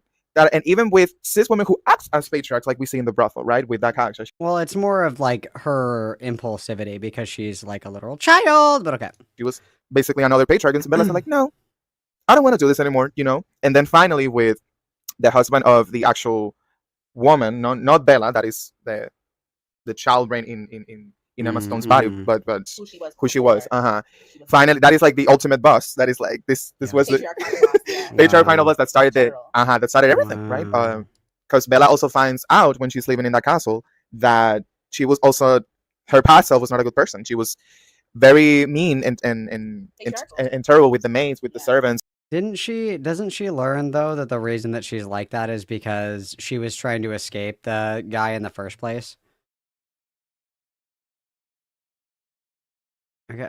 Right? But I feel that is what was, like, very enticing and something that I really like about the story. How I really like it. If you look from that perspective, right, of, like, really these like different cishet men being the patriarchs, trying to subjugate this woman into particular roles for their own, not for Bella's interest and for Bella's sovereignty and autonomy, but for theirs, right? And not even the who she marries is exempt of this, right? Because he was more in service to God than he was to her, crazy. Right? That's why she feels in like, I have to leave this place, because you ultimately, if I don't take the wheels of my own journey, you, like God, you're gonna do the same thing to me. And it's like, no. She was, like, tired of, like, being and do this, and, like, when she became, like, cognizant, I remember there is a scene where, like, why are you taking notes? When she's, like, eating the peanuts, like, why are you surveilling me, right? Even he was, like, even writing down the amount of intake of food, and it's like, why are you doing that? She was like, that's weird. So intuitively, right, Bella is like, I'm being surveilled, I'm being watched, I cannot do, and that leads her to, like, this first step on her journey, that is traveling and finally experiencing the war. But yeah, first is God, then is that's the first patriarch, then is the lab assistant who becomes first her fiance, because she doesn't marry him right away. It's only to the end of the story. Then Mark Ruffalo's character, right, that is there's also a scene where he sexually assaults her, and that was also like, something of like a lot of controversy. Like, oh my god, how they portray that in screen where that happens? That is something that happens. That happened to me. That happens. I want to see that portrayed in screen so I can actually, what? Have conversations of like, oh my god, this happened to people. It wasn't just me, This is normalized, because the way that Jordan was also like, I really like how he portrayed that, because it was weird, right? It gave like the eerie feeling of like, this is a very sinister character, but the way that it was portrayed, it was like with this air of like normalcy. Yeah, I wanted to say with that scene in particular, the sexual assault scene of Bella. So often sexual assaults are portrayed as like these vicious, violent attacks. Like sensationalized, right? Yes, they're sensationalized. Yeah. And that is not how all sexual assaults, the vast majority of sexual assaults occur. Sexual assaults, first of all, are very common in family systems done by people you may know. And so the fact that Mark Ruffalo's character was Godwin, Bella's creator's lawyer, that he was already in the home when he assaulted her, that is also telling. It wasn't a random stranger necessarily, although it was her first time meeting him, but it was somebody who was familiar.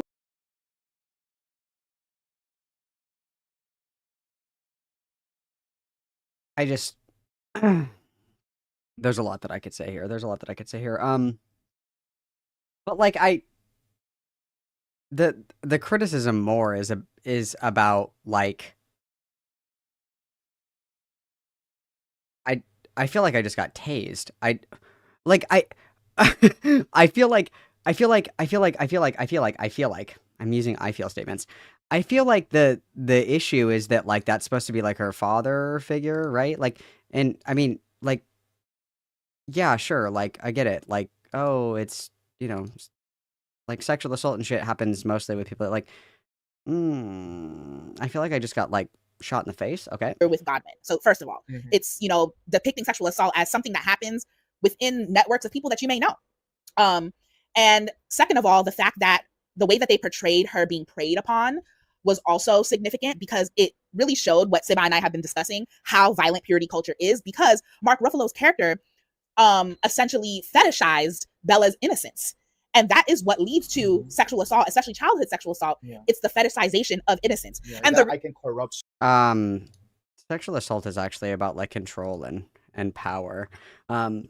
I would say that specifically, like, and it's actually really interesting if you look at statistics about this kind of stuff, because a statistic that's cited a lot is that gay men are like more likely to be pedophiles. But the truth is that people that are pedophiles usually are indiscriminate with who they target. It's not necessarily that they're gay or lesbian or bisexual or whatever. It's that they're targeting children. It's children. They don't really give a fuck about the gender of the child. They're only interested in like exerting power and control over a child.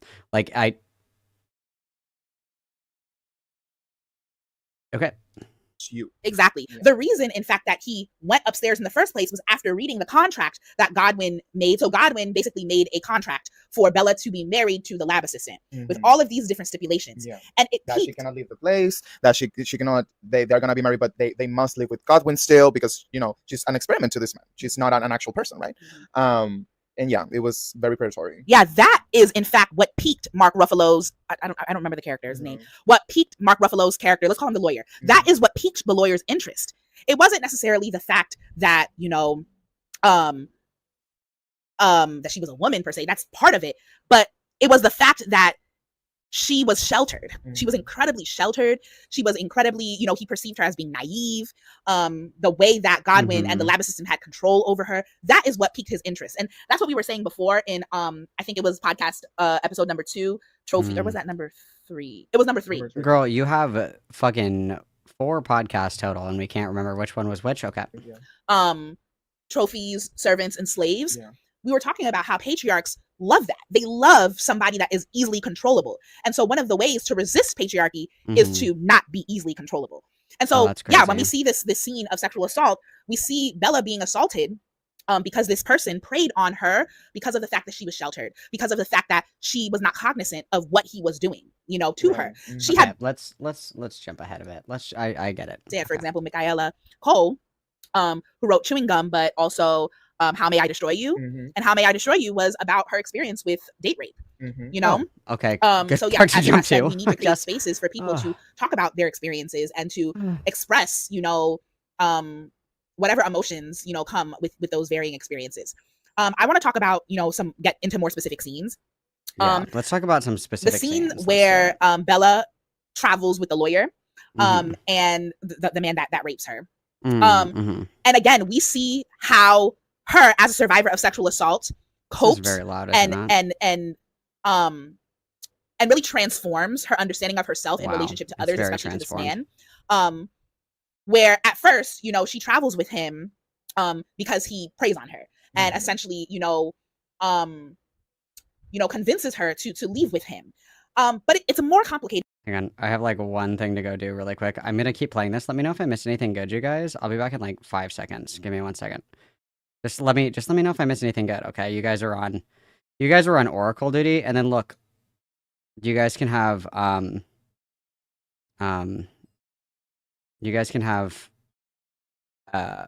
Pope Bored Ape Malcolm. This is a NFT. Okay, so if I see you guys using this anywhere other than on my stream, I will sue you because this is obviously my NFT. It's a limited edition. Okay, very cool, very fun. All right, you guys are being so brave. I'll be back in 1 second. Everybody, just let me know if I missed anything. I'll be right back. Than that, because yes, part of it is that he preyed on her and her vulnerabilities, but another part of it is that she wanted to leave, and she chose that, and it was an opportunity for her to choose herself.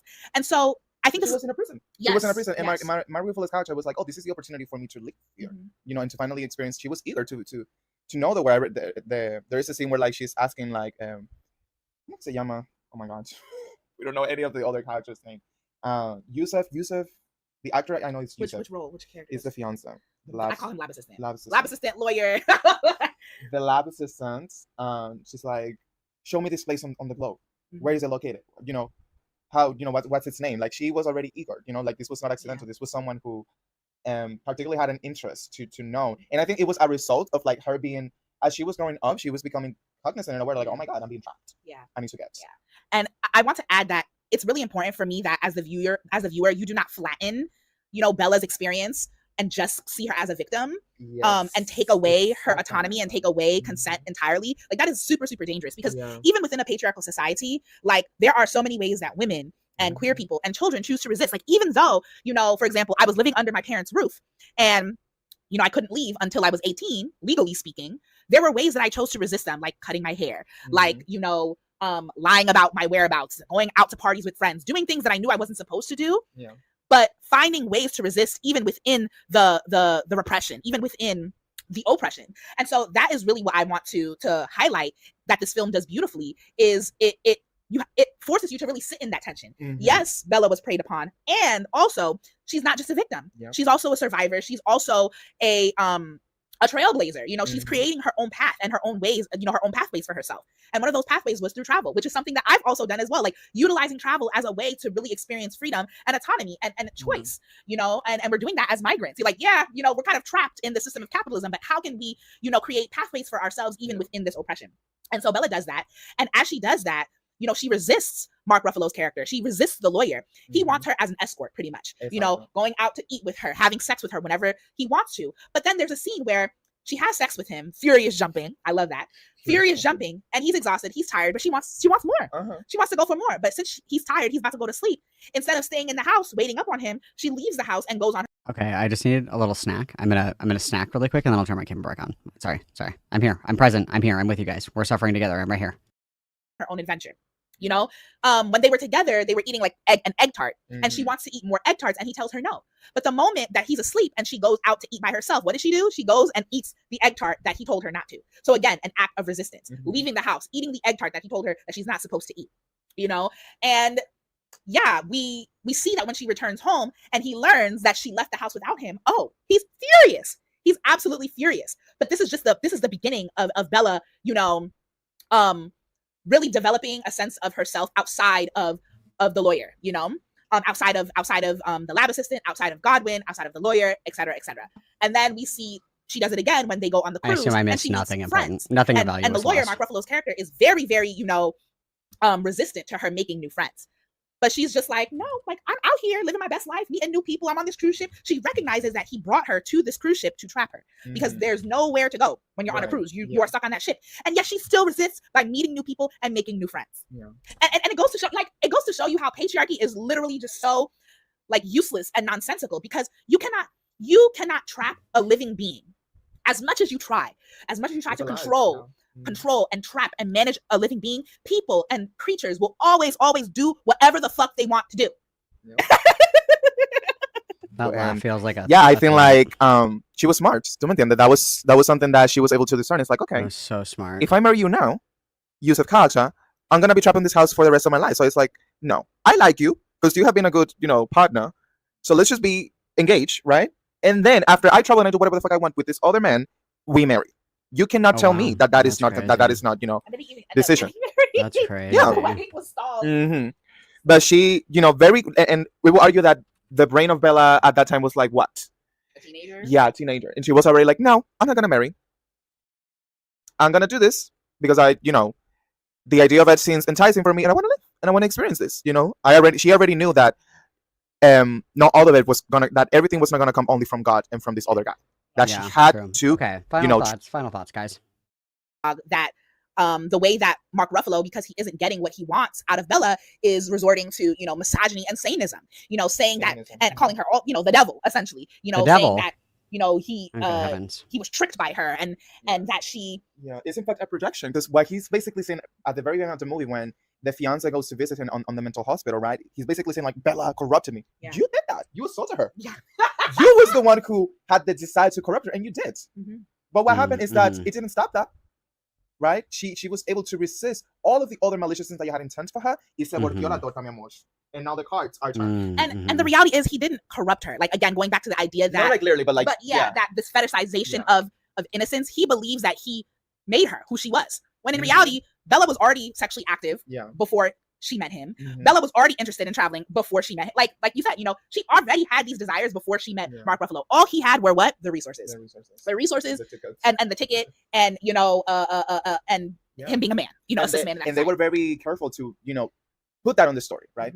I would say like the very first leg of the movie is just like us with Bella, right? On that house. And in a very I really love also how that part of the movie feels like very intimate. It's like we are growing with Bella, and in there they're showing like their interest. This person in particular, Bella, has this interest for travel, for sexuality, sex, right? So it's not a sexual, and all these different things, right? And then it's that and that is how you tell a story, right? And then it's that that's how you tell a story. Then it's that you see that's how you do it of this other culture. So already Bella, right? Yeah, true. And how she's gonna contrast with this.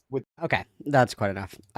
Oracle content is just terrible. If this was like a 20-minute podcast episode, I would be a lot more amenable to watching it. But unfortunately, it makes me want to die. I'm not gonna lie. It makes me want to die. I'm not gonna lie.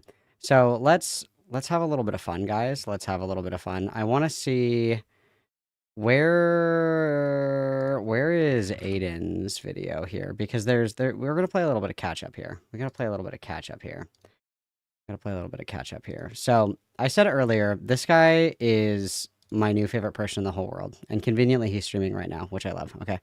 This guy's name is Tactical Templar. Okay. Okay. And I love him. He's great. Okay. So hang on, I want to see if I can find Aiden's stream really quick, because he talked to him like yesterday or the day before. I think it's this one. Where does he talk to him? Did somebody... Oh, he has his comments off, so no one can timestamp it. That's super helpful and cool. Then the much damnation. If God has the ability to figure out where it went wrong, challenge Genesis, teach you church history, you need to Tactical Templars Discord and I should talk to Aiden. He's cool. Something tells me he's probably not going to be cool. Okay. Well, I have that queued up. Perfect. Okay. So let's take a peek at Tactical Templar, okay, you guys? And then we're going to play a little catch up, because there's a little quick synopsis video that we'll check out that's incredibly helpful, which is very cool. So I'm going to do this here. Okay, perfect. All right. Okay, perfect. All right. So, oh gosh, this guy's my favorite. Okay. So Tactical Templar is a YouTuber. Okay. He's a YouTuber. And his avatar is a Templar. Kind of self-explanatory. I would hope so. Okay. This guy is not Catholic. Okay. So this guy's a Protestant. And apparently, Morales said it yesterday, apparently this guy didn't even know that Templars are Catholic. So Templars are Catholic knights. They're the ones that did the Crusades. Okay. Templars are Catholic. They are Catholic. They're not Christian. They're Catholic. And this guy's a Protestant. And apparently he didn't even know that Templars were Catholic. So I thought that was awesome. So anyway, this guy like LARPs as, Tradcath or whatever. He doesn't even LARP as Tradcath, but he LARPs as like a Christian. He got kicked out of Asmongold's Discord server because he asked if he could pray for Asmongold, and they were like, we don't do like, politics shit or whatever in the Discord server or whatever. So he got kicked out of Asmongold's Discord, and he bitches about it all the time. He also goons a lot to Lolly and sexy anime VTubers and VTubers with big tits, all of the things that are really important to Christianity. He also really likes Dr. Disrespect, and he also really likes Nuxtaku for some reason. This is also the guy that converted Tectone to Christianity, which is crazy. But like we're doing, so he has 26.9k subs. Okay. His most popular videos here are like these somewhat normal videos, right? Like these are from like 6 years ago. We're talking about like Marvel, and shit like that. Like it's not bad. But what happened, unfortunately, is that we decided to LARP as Templar Knight for some reason. And then you can see here that he's uploading like multiple videos a day, and that's just like destroying his fucking engagement, right? So we have 1, 2, 3 videos 2 days ago. We have 1, 2, 3, like he's doing 3 videos a day. So he's totally just like fucking his own algorithm. He's fucking his own algorithm really hard. Really hard. He's doing the Xander Hall thing where we're making a really big mistake by like spam uploading videos. And they're just not going anywhere in the algorithm. He also loves Asmongold a lot.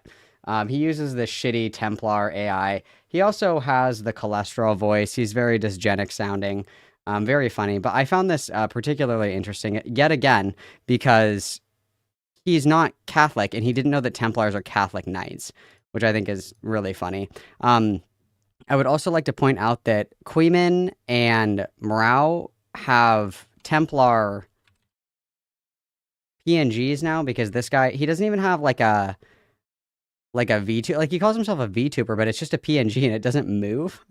So I don't think that counts. But Queeman and Morau both have their Templar little dudes. Where's Morau's live from yesterday? Because he has the little dude. I'm gonna crash out. Where are all of his VODs? Hello? ACC. No, where are his VODs? Morau, you fucking asshole. Who sent that? It was from DZ. From DZ. Has image. Where's the here it is. This is so funny. So this is this is from the other day. So this is Morau watching Tactical Templar, watching Queeman watching Tactical Templar. So everybody has their little Templar PNGs. Like they're so quick with it. Like he already has his little Templar PNG for this shit. I don't have one. I don't have a Templar PNG, which is fucked up. I'm the only one of these bitches that are actually Catholic. It's just really rude. It's really rude, I think. So the best I have is this. This is the best that I have. So this is really all I got, unfortunately. It's very sad. But so we're going to watch this video first. This is the many sins of Tactical Templar. And then let's look at some of Tactical Templar's content. And then the conversation that he had with Aiden yesterday. Let's begin. This guy's pretty funny. Hello, everyone. Today's video is an absolutely hilarious situation that needs as many eyes on it as possible. So how many of you have seen anything going on with the creator, Tactical Templar? He's one of those right-wing, super Christian guys. He only makes videos on people like Hassan or JD Vance. I mean, we all know the type, the quartering types. Well, recently, he's been absolutely engulfed in controversy right now, as it turns out, despite coming across as this Sigma alpha male, everyone else... Oh, and also really important as well is that he thinks that marital rape isn't a thing because, like, when you get married, you're one. Like, it's the union of two bodies, so you're like the same body, so you can't actually like rape your wife. I don't think that this guy has ever seen a woman like in real life before. I don't think that that's ever happened, but that's certainly a take that he has. And then, oh, fuck, what was the other thing that I was gonna say? I totally slipped my mind. Where is this tweet? Because he just said it like yesterday. Oh, hang on. I have to search on his Twitter page. Templars voice search. He also says that he has a wife, but that's probably a lie. So you can see here, he says, you cannot rape your wife or husband. Consent is implied since you become one flesh under God. And if we want to get like really annoying about it, marriage is actually a Catholic sacrament. So we're really just hitting all of the sore spots, I think. Yeah. Else is always wrong type of mindset. The guy turned out to be an absolute lolcow with some of the absolute worst takes I have ever seen online. So for the purpose of this video, I figured I'd just go through some of the highlights of this guy's career, and together, we can all just collectively point and laugh. But before we get into that, make sure to subscribe so that I can feed my starving family. So like I said, this guy is all over the place right now, and it's just hilarious to make fun of him. The dude is genuinely a moron. And you're not supposed to, it's not considered like a union of flesh unless you're both baptized either. So I don't think that his mail order bride is probably baptized, I would imagine. So let's start off with some of the interesting content that he's made on his channel. A tweet by Nick Andros highlights such hood classics as Twitch hates VTubers. Okay, I'll say it. Dr. Disrespect did nothing wrong. And Nux Taku's haters try to get me to condemn. Oh, that's right. That's what I was going to say. Yesterday, Tactical Templar went live, and he thought that it was a really good idea to read out his kiwi farms on stream, which was hilarious. And it was also on light mode. Anybody who does anything on light mode on desktop is evil and not worthy of moral consideration. Like, they are definitionally evil. If you're looking at anything, never mind kiwi farms on light mode, 100 years hard labor in the gulag. That's insane. Damn him. So you may be asking, why the hell would you ever defend Dr. Disrespect and Nux Taku? Well, it's simple. This guy does team sports. If it wasn't obvious, he LARPs as a Christian to try and play team sports with big right-wing creators. I actually think it's super crazy to try and riff off of your own religion, but hey, that's just me. But yeah, I think defending Lolicon, Nux Taku, and Dr. Disrespect, who admitted to doing one of the craziest and most morally reprehensible things you could do in general, it might just be like a little bit of a bad idea. Well, and it's crazy too, because if anybody remembers, Dr. Disrespect literally admitted that he was like sexting with a minor. It wasn't something where you could do plausible deniability, because he just admitted it. I mean, I guess with certain like controversial figures or whatever, you can just say, oh, well, I don't believe the allegations or whatever. I think the person that's levying the allegations is lying. I don't think they're true.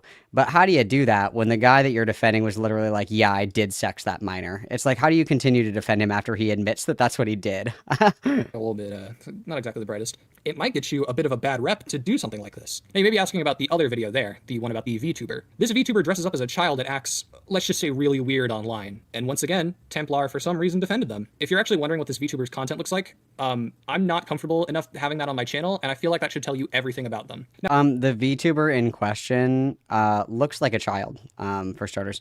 And then the VTuber also, like, Father, please forgive me for what is about to leave my lips. The VTuber will graphically describe their sexual assault and rape in the 1 HP uwu voice. They'll be like, yeah, and then he said, I don't care if you're gonna say no, uwu, and like literally does that. Like that's the VTuber in question here. That's the VTuber in question here. So, yeah, very sorry that I had to do that. I'm sorry.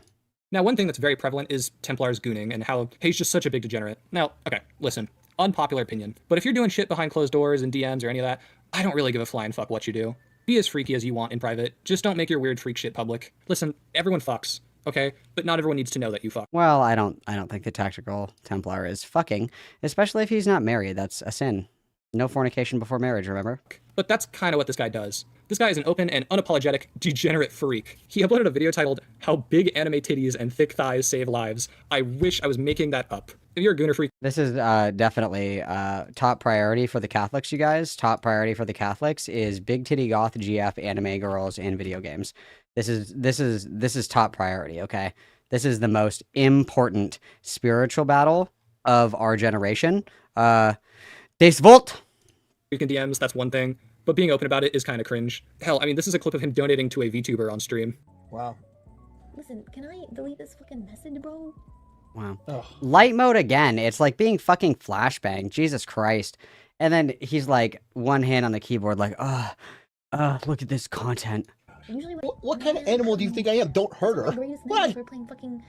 I'm not. I would not be mean. That's not even the end of this. Someone actually left a comment on his channel saying, American age of consent is weird. It is made to set up men to failure with intent. Apart from that sentence being horribly structured, I don't know a lot, but if you're ever in the position where you type out that the American age of consent is weird, then it might be time for you to unplug your router and go outside. And for some reason, Templar actually super liked this comment. Why the And not just a regular like, guys, a super like.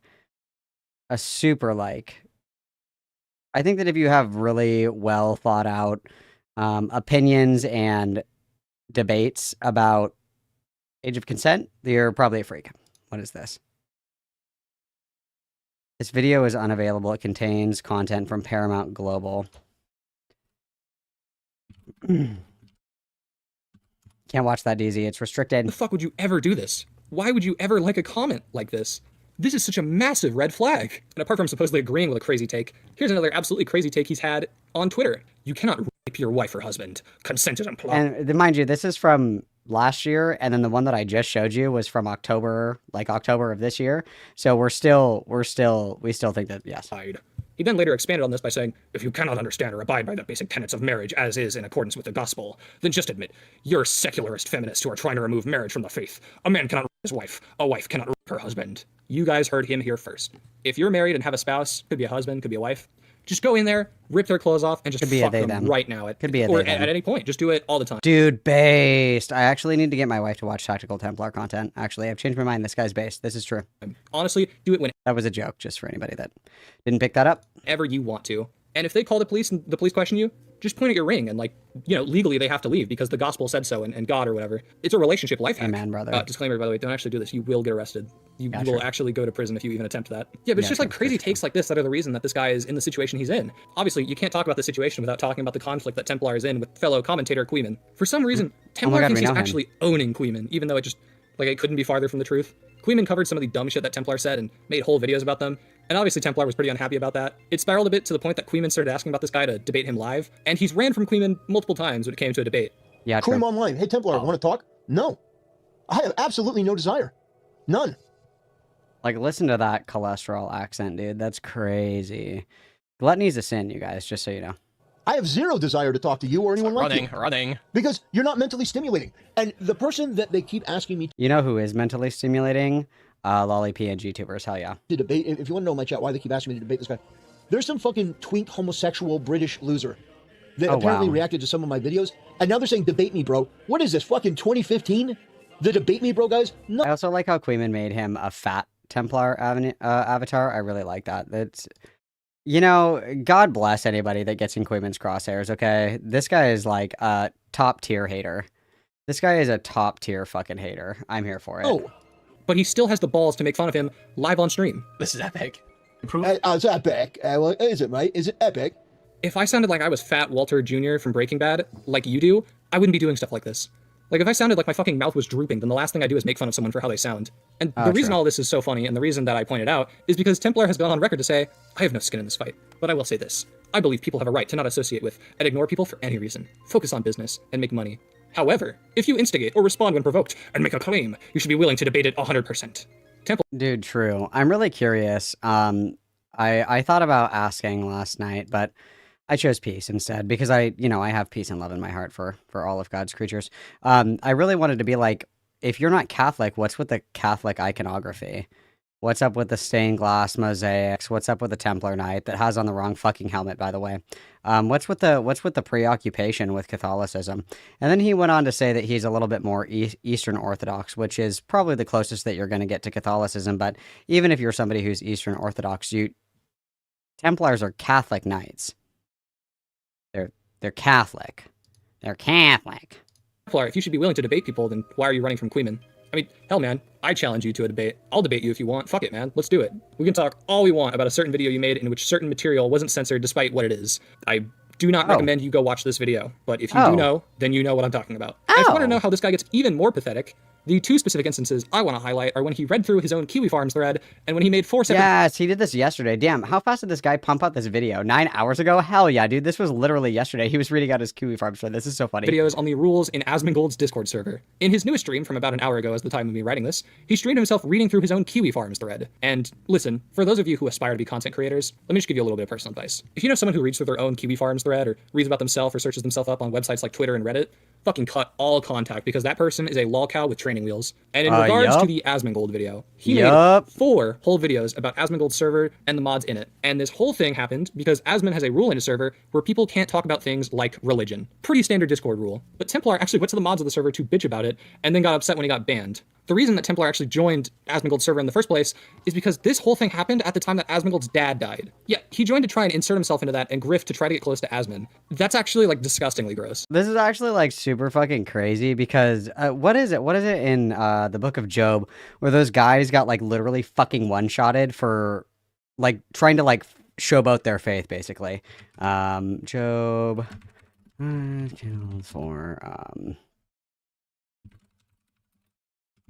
let's see. Yeah, it's 113, isn't it?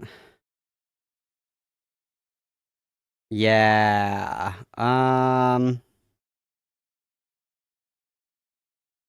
What fucking somebody mind melt with me. What's the one that I'm thinking of? It's like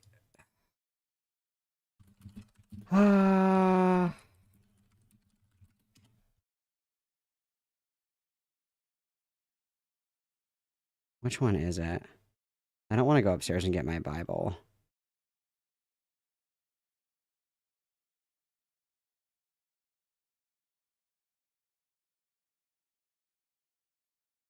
I don't want to go and get my Bible. It's on. Want to go and get it. What the fuck?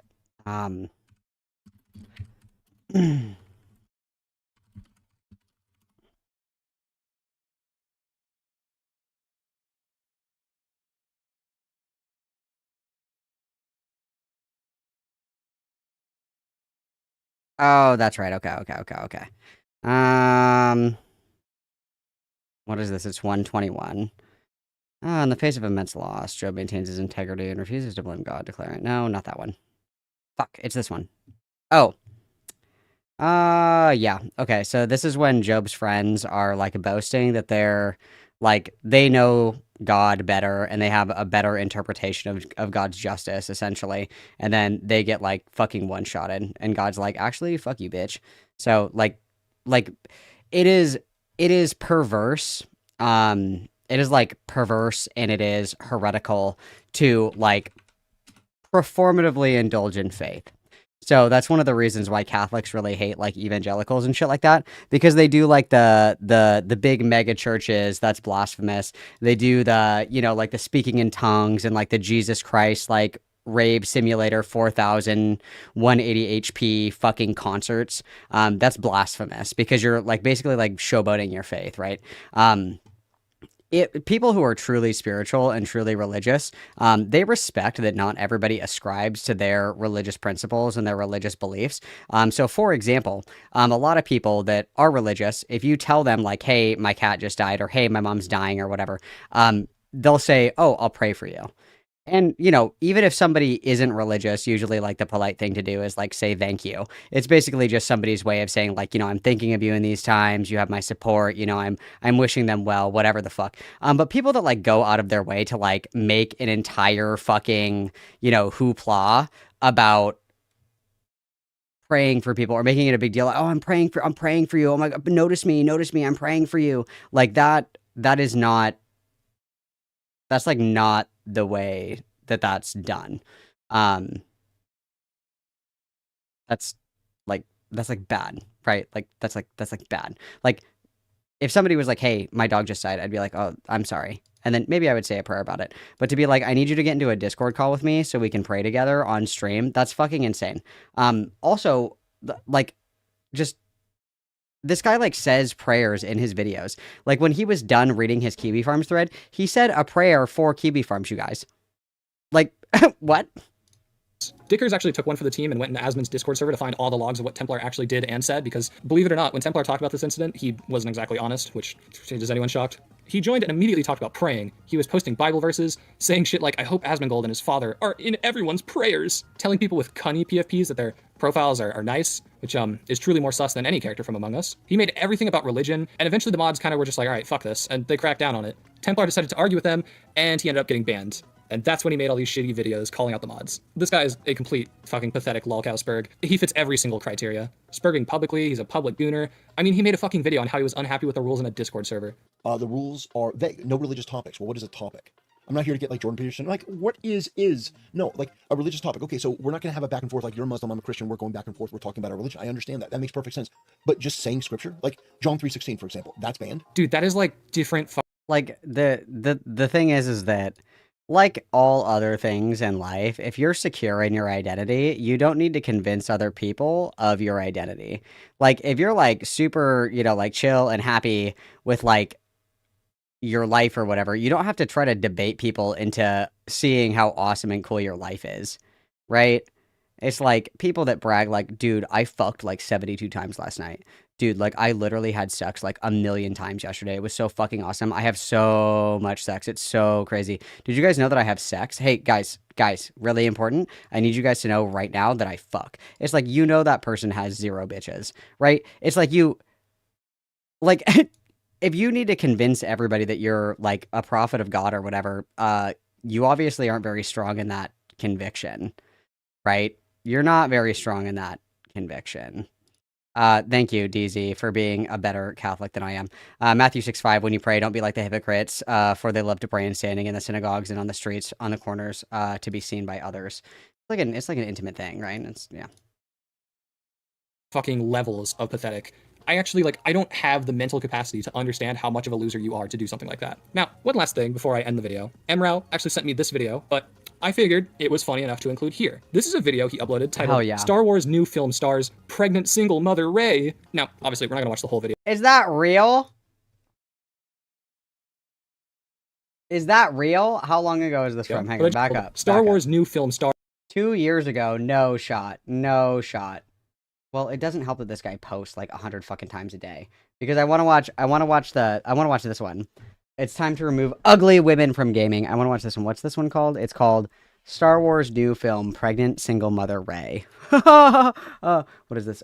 Star Wars. Let me just do this. Star Wars. And then there's an apostrophe in Wars. What an idiot. Star Wars new film stars pregnant single mom. Oh my god. Yeah, we're watching that. I found it. Stars pregnant single mother Rey. Now, obviously, we're not gonna watch the whole video. But I just want to highlight what happens when he shows a photo of a pregnant woman. Go. Yes, you see that correctly. Rey? Remember Rey? Well, she's pregnant.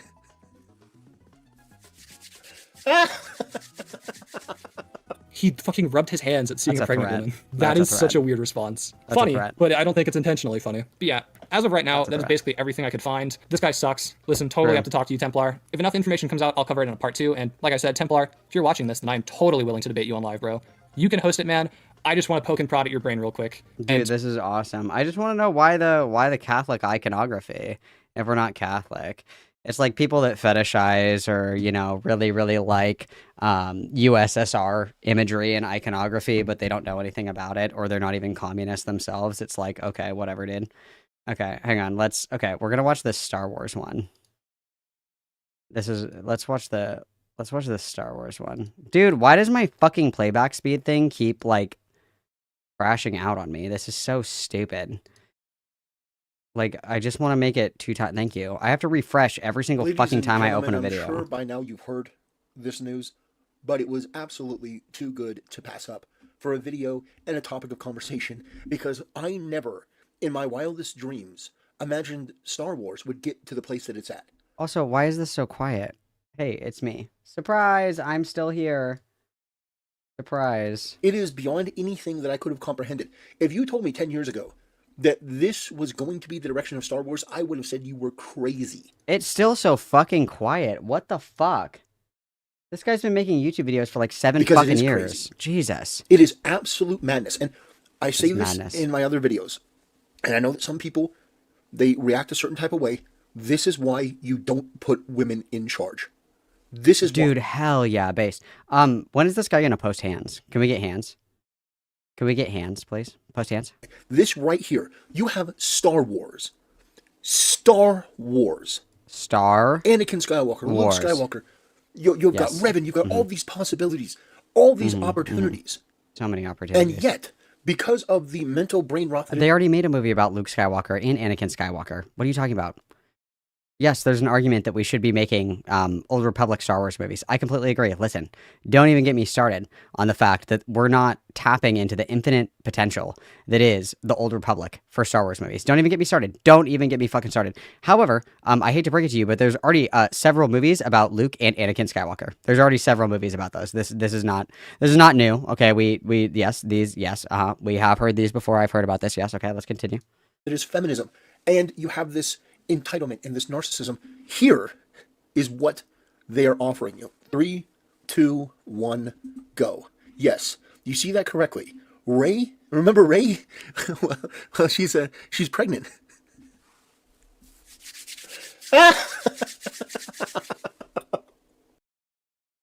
Dude, he's totally gooning right now. What is this from?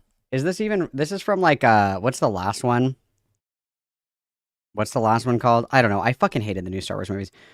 Star Wars movies with Rey. What's the newest one? The Last Jedi? Is that it? No, The Rise of Skywalker, if that's what it is. Is she knocked up in the end of that movie? I don't remember. Is she even actually preggers in the movie? I don't even think that she's preggers. Guys. I think that's made up. Also, let's see what other tabs are here. Channel dashboard. Fan Advocacy Network. What's that? Fan Advocacy Network. Please don't get me put on a watch list. What is this? It's a little green arrow. Does anybody know what this is? Fan Advocacy Network. What's this? Oh, it's a religious website. Got it. It's Faith Action News. Got it. Okay. And then we have Rey Palpatine pregnant.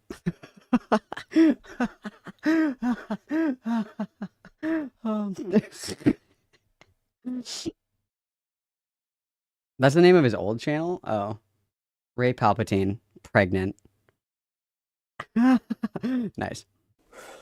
Oh, bro.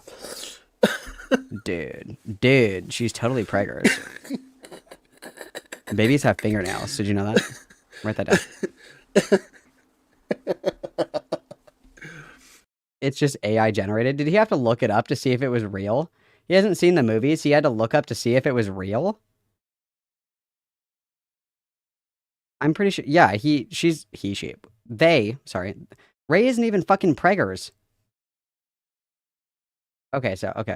Comments on this. Don't put women in charge is a great hope. That's a great quote. What do I even say to this? This is the most female thing that I've ever seen. So what we're going to do is... The most female thing I've ever seen is pregnancy. He's very observant, I think. He's very smart. We're going to have a new Star Wars movie, and the main character is going to be Rey, and she's going to be pregnant, and she's going to be a single pregnant woman, and she don't need no man. She's strong on her own. I'm looking up this... She wouldn't even be single. Didn't her and Kylo Ren... No, because her and Kylo Ren are tangentially related, aren't they? Aren't they, like, third cousins or something like that? I don't know. I think you could marry your third cousin, right? I think it's fine. I don't know what the inbreeding laws are in the Star Wars universe or whatever, but Kylo Ren and Rey are technically related, right? Because they're Palpatines. Like technically they're all fucking related now. Technically, like she wouldn't be a single mom, right? Like Kylo Ren would be the dad, right? Kylo Ren died. I didn't pay enough attention to the movies. I didn't like them. I didn't like them. Well, why is it her fucking fault that he's dead? What if she got knocked up before he died? It's not her fault that he died. It's not like she chose single motherhood. They are too related. Because he's the kid of Leia. Okay, you guys, I've had enough of this. Okay, so all the way at the top here, we have Palpatine. We're gonna say Pal. We have Palpatine. From Palpatine, we have Anakin. Right? We have Anakin, right? And then from Anakin, we have Luke. And we have Leia. Leia, right? And then from Leia, we have Leia plus Han. And then from Leia and Han, we get Kylo. And then over here on a second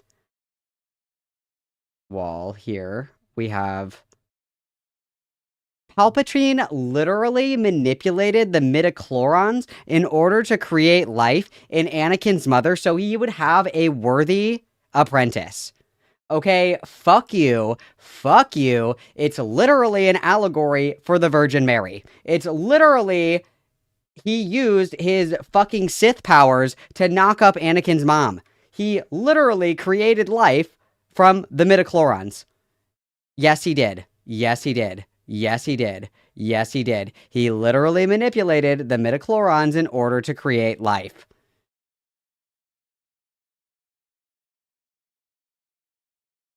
Fuck you guys. You guys are stupid. You guys are stupid.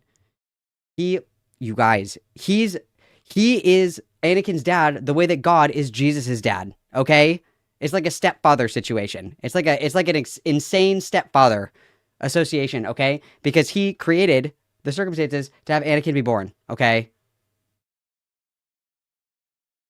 Why would it not make them genetically related if he used like his fucking Sith splooge to create whatever? Fuck you guys. Whatever. I don't care. I don't care. I've had enough. Enough. Whatever. You guys are entitled to your wrong opinion. That's fine. You guys are entitled to your wrong opinion. That's completely fine. It's going, oh my God. Who the fuck does this appeal to? Who was thinking, I want to go see a Star Wars movie, but I only want to see it if there's a pregnant woman as the main character? This is absolute horseshit. Now, some people have said, well, what if this isn't true? What if this is one big giant hoax? It's not.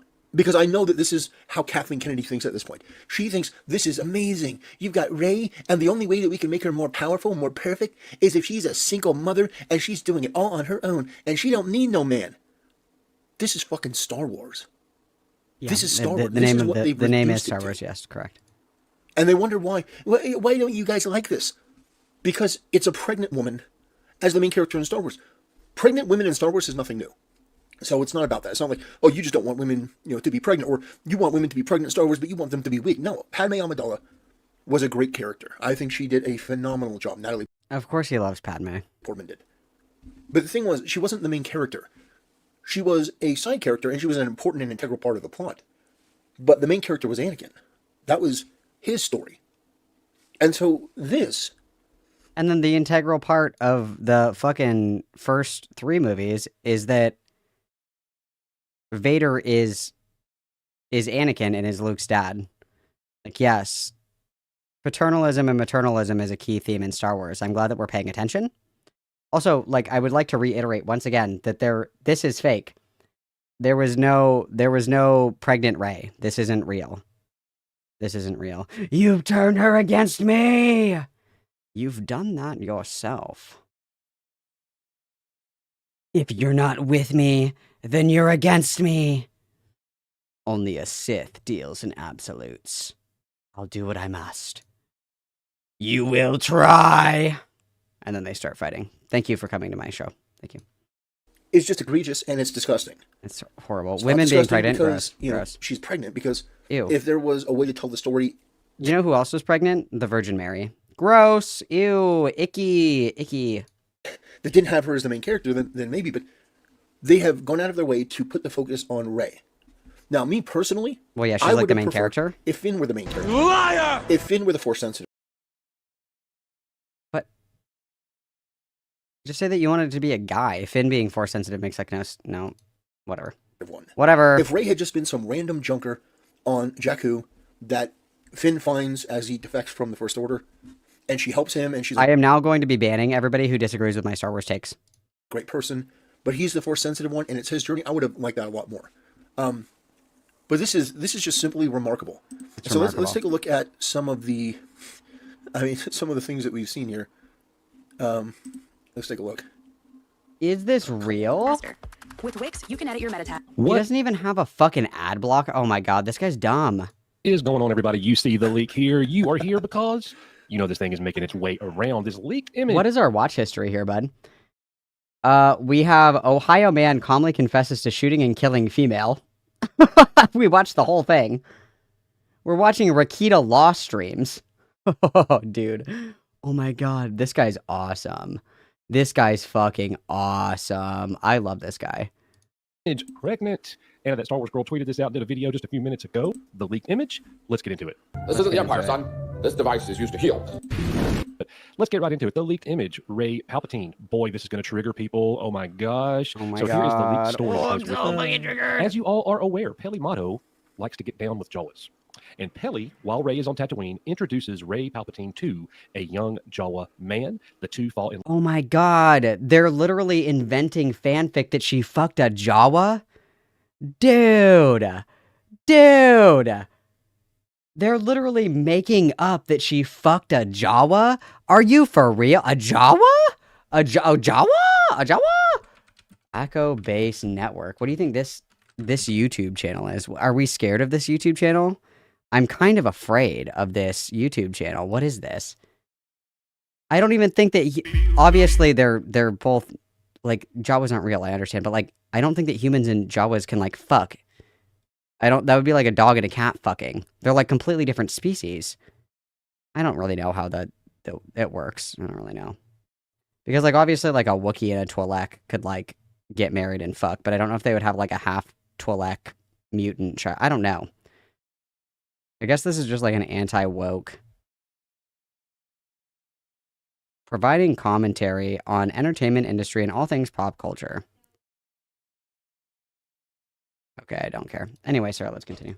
In love, and the couple had their first biracial human. Biracial? They're bi-species. What the fuck? What the actual fuck are you talking about? Oh my god. I'm crashing out. No. He's having a laugh. What else do we have in here? We have another video. Somehow Rey Palpatine returned. Another Rakita Law video. Okay. What's up, I'll meet you. Wait, this one's a girl. We can't watch this one. Next. Yeah, in a minute.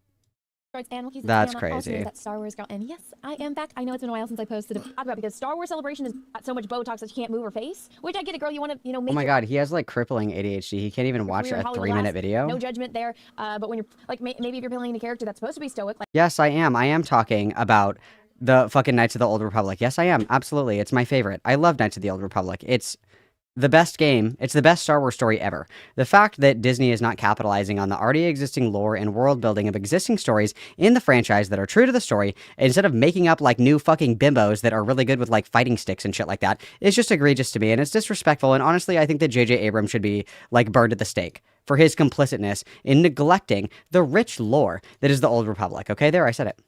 Like, I don't know, like that. This photo first over on Instagram, because I actually spend most of my time when I do am on the apps and stuff. I like Instagram the best because I'm a girl and I like looking at fair, pretty pictures of things. And so I was looking at. She's just a dumb woman. Let me just interject here as a man to say Instagram is the worst thing I've ever seen, and I do not have an Instagram. I do have a Twitter, unfortunately, but he totally has an Instagram. He's totally whacking it on Instagram, sure. Yeah, I don't know if I will ever have an Instagram. It is genuinely awful. But here's the thing: there's a differentiation. For a pretty girl, Instagram is great, which is why I'm not surprised that she likes it. I am not a pretty girl, therefore, I don't like it. The Star Wars stuff, and I actually follow quite a few people that were at. I want to be a pretty girl. We know, Tactical Templar. We know. Star Wars Celebration, and that's where I saw this photo. Now, apparently, it's been making the rounds on Twitter. And people are screaming at the top of their lungs at me. They're like, this is fake, Anna, this is fake, how dare you post this? And I'm like, okay, but remember when, she's a woman. like the plots leaked for movies and all of the weirdos were screaming, that's fake, you liar. And then remember when, like, do you guys remember when the designs came out, like for the, I don't know if I'm allowed to say this, are they gonna strike my channel now that the game is out, but like Naughty Dog. Well, you know what's funny is all the times that stuff like this hasn't been real in the past. Dude, he literally and then can't the even stuff comes fucking out finish the because video. they're trying to appease the Raylo weirdos that were screaming at the Okay, guys, guess what? I have really bad news. I do have to go a little bit early because, wow, there's just a little bit of drama, okay? One of the people that I'm friends with, their fucking animals had fleas, and then conveniently, like, had a party and then didn't tell anybody that her animals had fleas. So I have to bug bomb my house. Shout out Shout out to that friend that was like, yeah, it's just fleas. It's not just fleas, bitch. Why would you do that? Why would you ever think that was a good idea? So, I have to go deal with Operation Bug Bomb my house. So I know.